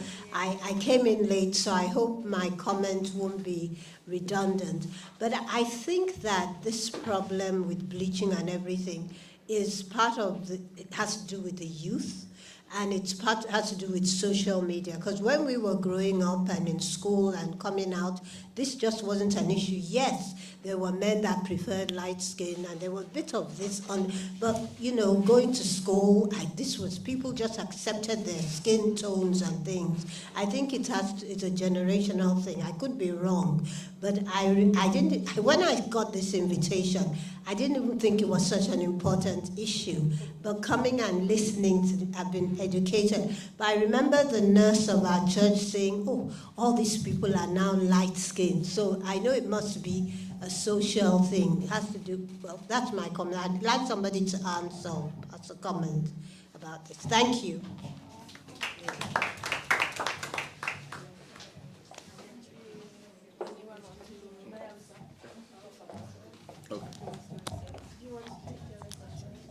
Should we just take all the questions? Yeah, okay, let's take all the questions. Okay. So, I will let you first. All right, so my name is Muriel. I'm an applied psychologist. My question is actually to the dermatologist. So I think I posted it maybe a couple of weeks ago, or I was doing a mental health campaign of sorts of somebody who completely bleached their skin and she was reversing backwards. And she didn't want, to have bleached skin anymore because she learned, oh my gosh, look what I've been doing to myself. And there are a lot of people who may not have the access that she had to be able to work on her skin in that way. So even from like a mental health perspective, I wanted to know your perspective on the practical ways someone who has bleached their skin, who went into the trends of social media and etc. and realized, oh my gosh, what have I done? What is the process that they need to begin to start reversing? That's my question. Next one. Good evening, everyone. Mine is not so much a question per se, it's more of a comment and, if you may, a plea. My name is Presley, I work in radio, TV, and film. It really is just echoing some of the things that you said around education and regulation. And, I wasn't supposed to be here, by the way. My brother invited me. As a matter of fact, he had walked into the venue and I offered to sit in the car. I was comfortable doing that. But, being here, being a part of the conversation, and mostly listening to how passionately all of you have shared, all I can think about really is a lot more people should hear this, right? And I really appreciate the variations the conversation has gone, tonight, appreciating your skin. And I particularly love the conversation about even taking it to places that they cannot afford, to be in circles like this. As a matter of fact, also speaking to young kids. And I'll share 2 instances as to why this is important, and I'll just hand over the microphone. Currently, I'm working with a team of people. We're working on a docu-series where we're basically talking about, just stigma, sexual, and then, of course, stuff that has to do with skin. And 2 of our lead characters, they're kids. One is really, really dark-skinned, and then the other is an albino. Only because we know that these conversations also happen at that level. Like, you'd be shocked when you find out what kids have to say that other kids are saying about them because of the color of their skin. But even more importantly is the second instance, and that is, as at just 2019, 2020, I used to work for this e-commerce company that made approximately 30 to 35 million naira every week. This is 2019, 2020. Right, and I'm not exaggerating when I say 20 to 35 million naira, and all they did was sell skincare products. Now, here's the thing.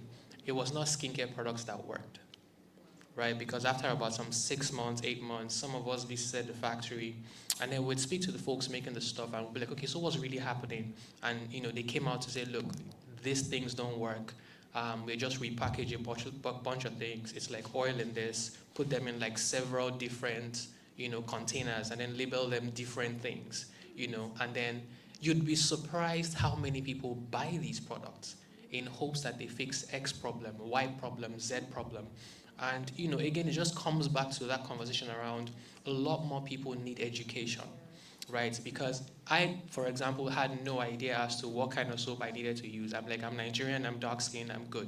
Walk into a store, as long as I drink water, have my bath in the morning and at night, then I'll be fine. But then you come to learn that it's a lot more than that, And then, of course, working at a company that they'll take advantage of the ignorance of a lot of people and make that amount of money, you then start to see the absolute importance and need for conversations like this. So here's my own plea, really. If we can even take this beyond just here, beyond just a standalone conversation, if it can be collaborative with other, for lack of a better term, bigger platforms, just so that more and more people can hear these things, can also be curious enough to take it to even spaces where, they can't have such conversations as this. I do think that it can actually start to lead us in a direction where every single person will be more happy because by what is happening, in the community, only because it really is a pandemic if you think about it, and it's something that we can't sit aside and fold our arms about.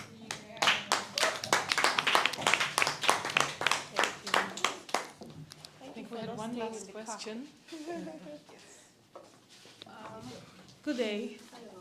I've been here since morning, and yeah, I wanted to ask Dr. Cole this question, but I got carried away in the class. So we've been talking about glowing skin, lightening, glowing cream, lightening cream. So I went to know the right cream to use. I went to know the right soap to get. I went to know the right product to get. I know Dr. Cole talked about going to the right supermarket, the right dermatologist shop, but this product, they are still there. Some that have a little bit of lightening element, they are there. So I went to know the right one to get. I'm not saying you should market any product, but I went to know that this particular cream contains some percent of lightening elements. So I'm going to identify them. Thank you. Thank you. So, can I just start by answering some of the questions? Thank you very much, Ma, for the comment. And yes, I know that in our mother's times, skin color wasn't an issue. Somewhere along the line, people were deceived into believing everybody had to be yellow. And we're not sure when that started. So we're hoping that we can, make a change. And we're talking about the education and all. And then to the lady who spoke about people who want to reverse skin lightening, yes, it actually does start from a cycle of mind, and that is making up your mind to change, to embrace change rather, and be ready, because it's a lot. A lot of people, when we tell them stop bleaching, people will say I'm dark. People are asking me why I look like this, and so it takes a lot of mental resolve to start. So it starts with a lot of counseling. I always tell them, your skin is going to get darker, but it's going to be healthier in the long run, and you're going to go back to the color you are meant to be.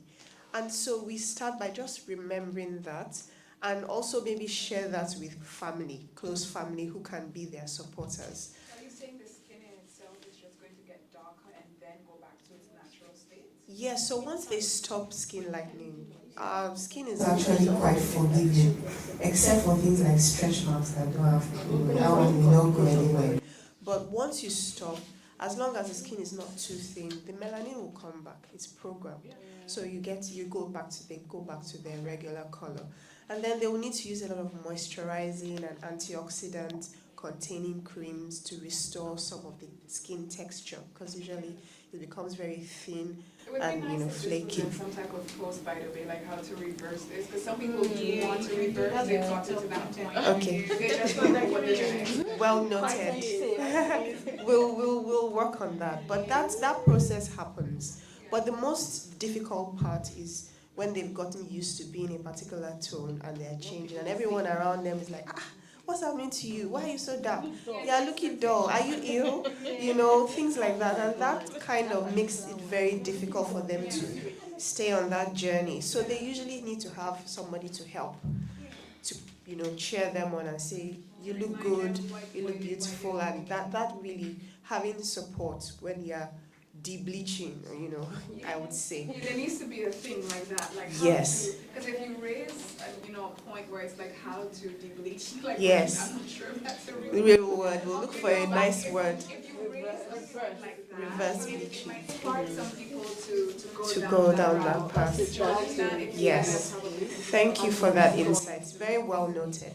And then the question I did mention during the workshop earlier, that there was one of the slides that showed all the adjectives that you should look out for.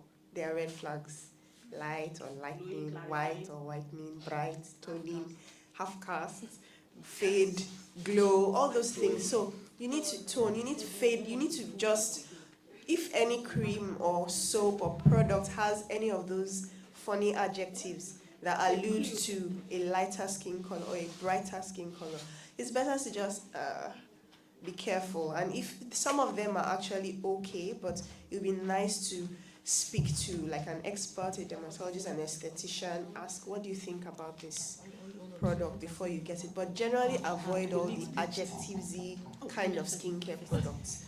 And that's one way to at least sift out quite a lot of them, because if they have any lightening effect, they usually have some funny adjective insinuating that on the package. So just gentle moisturizing, washes and creams usually will not have those issues on it. So that's just one little way to sift out if you. What about the ones, and this is me just asking, what about the ones that say, maybe they say brightening, but all they do is just bring out your natural glow? Because, there are skincare products that, like I said before, they don't actually alter your skin tone in any way. They literally just remove all the dead cells from your skin and bring out your natural glow.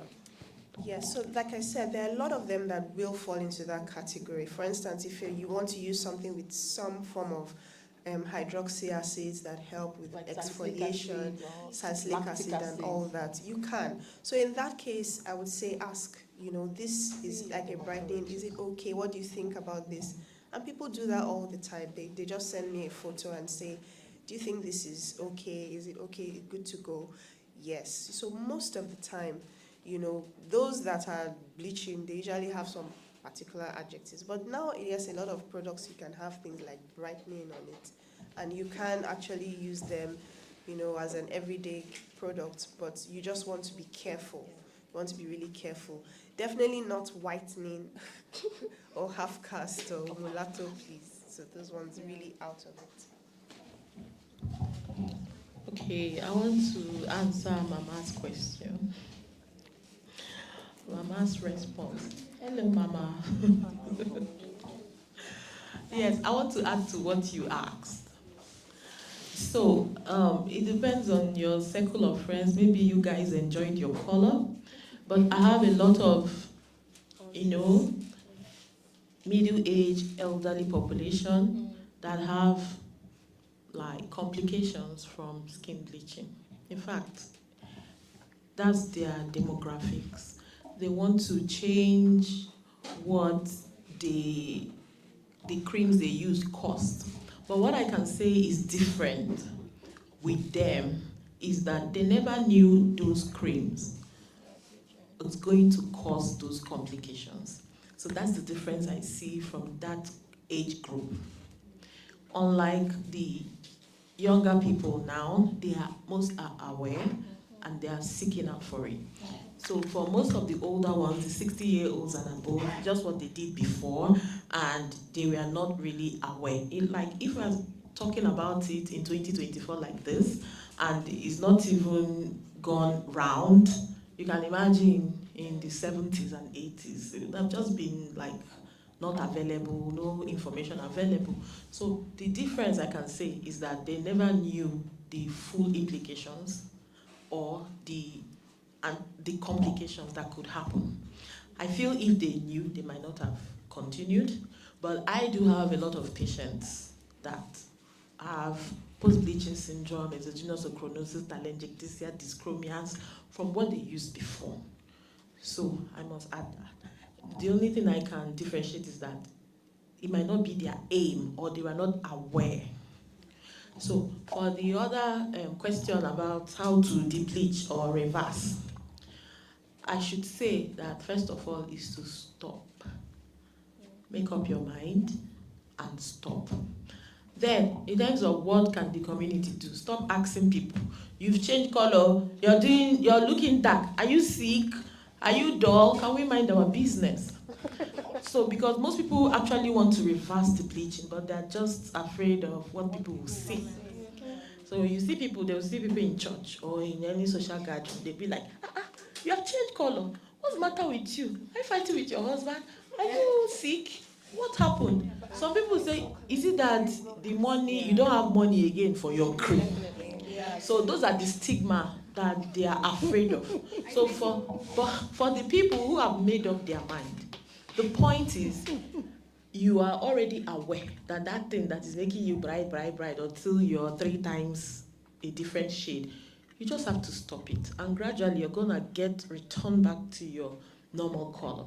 However, it also depends on the complications that the person already developed.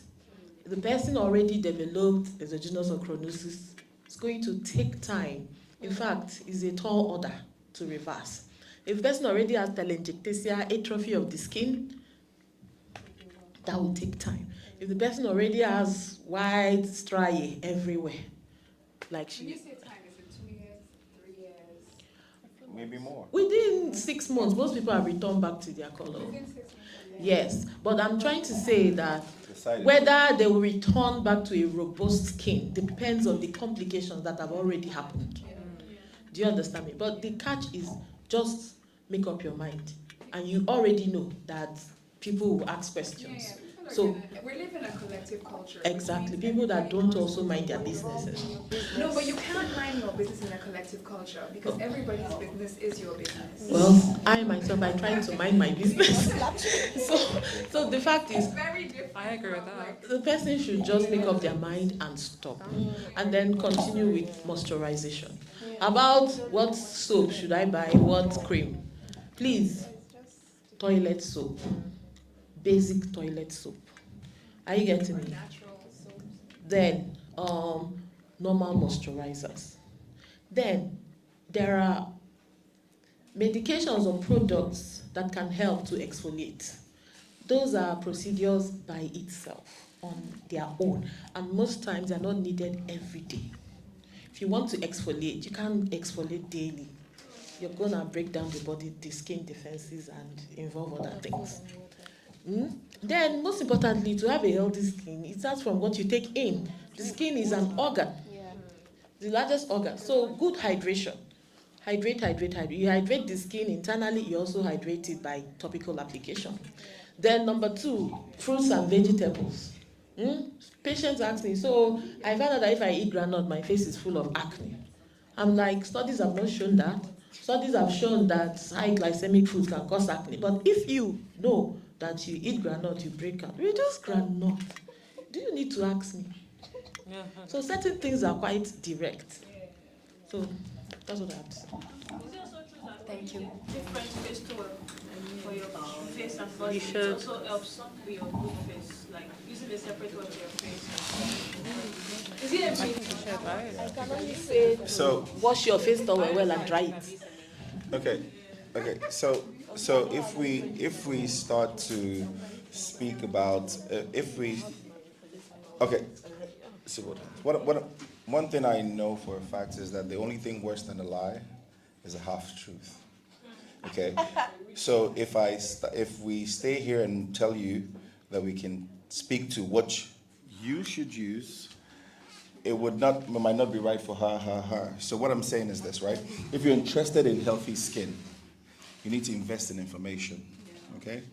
And if you're not going to a proper dermatologist or skincare expert, whatever that is, all right, you can invest in Dr. Google, okay?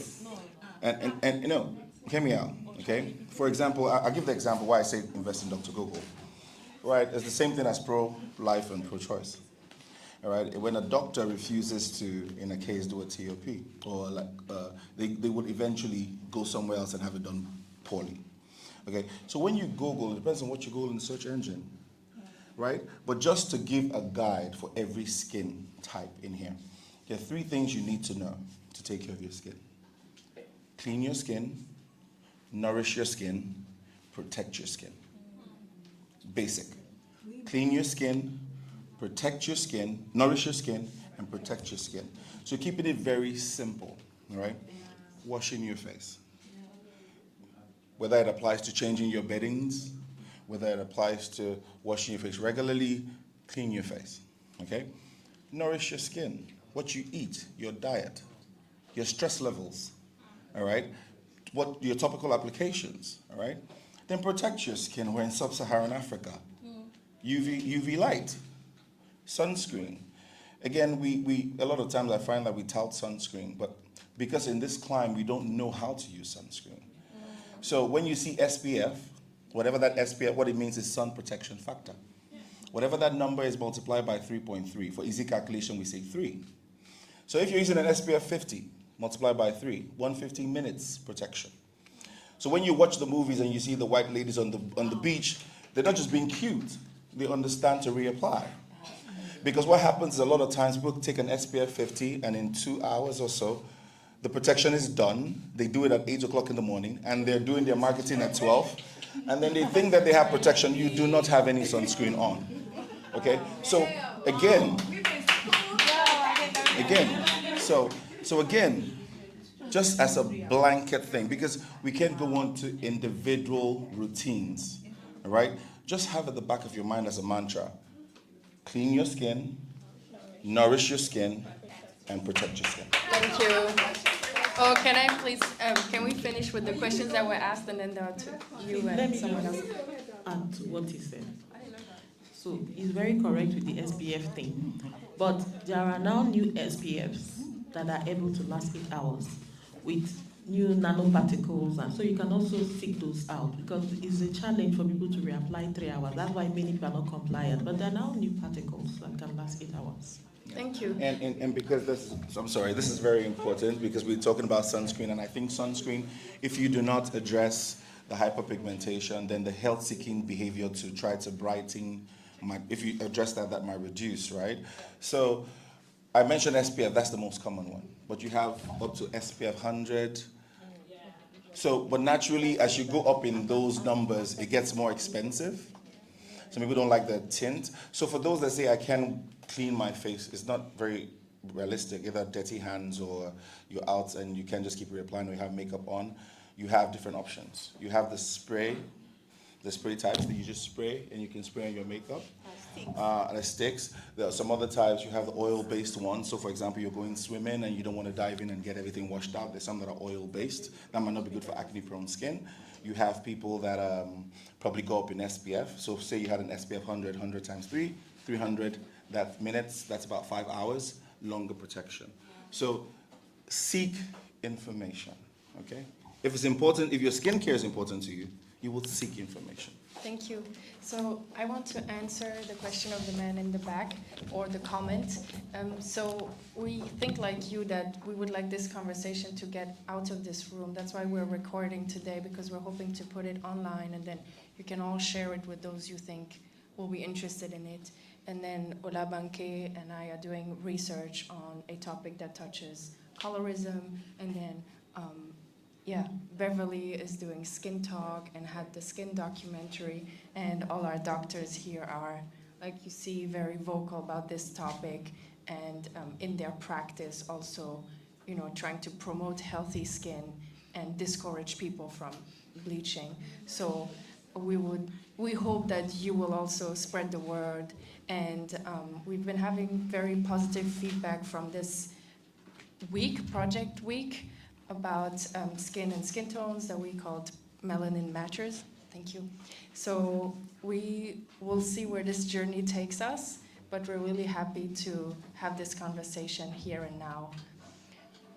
I wanted also to address your question. No, I'm sorry, you answered my question. Okay, so I wanted to add something. So I interviewed dermatologists for my research, and one thing they said was that when you bleach your skin and have these side effects of bleaching and continue applying products upon products to try to fix it yourself, once you go to the dermatologist, the problem might not look like a school book type of infection.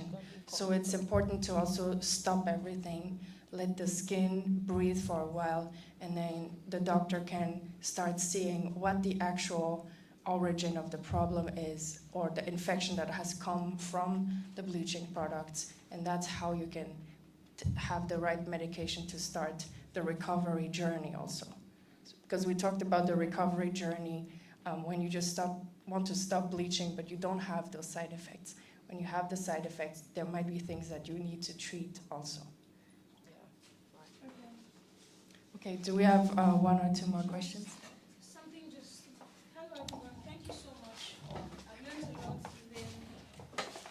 Thank you so much for putting this together. I just remembered something, and I said to mention there was this makeup artist. There's this makeup artist colleague of mine, Aishat Kazim, that had lightened up her tenikoko. So it just reminded me of her story. She's in the documentary. I didn't even know that. So it just occurred to me, and then she had toned and lightened up really, right, and. She had a 360, it was even 180, turn around, I was like, no. And then most times people feel like in this day and age that it's not possible to just go from a light-skinned girl to a really dark-skinned girl. And she had to put up a post or a few posts to say, guys, I'm not naturally this light.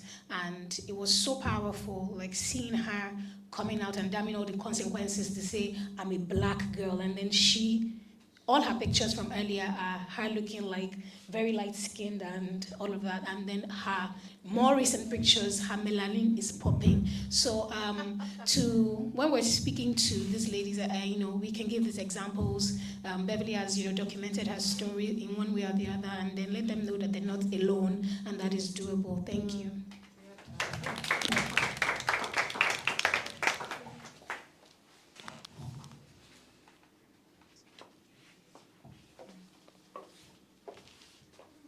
Anyone else?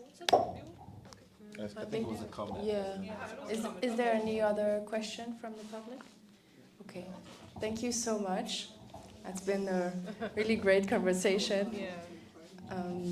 Any final words of encouragement for the future? Yes. How do you see the future? So, I'll be like Dr. Cole. She says she's an optimist. I'm also optimistic for the future, about the future. Fact is, we are Africans.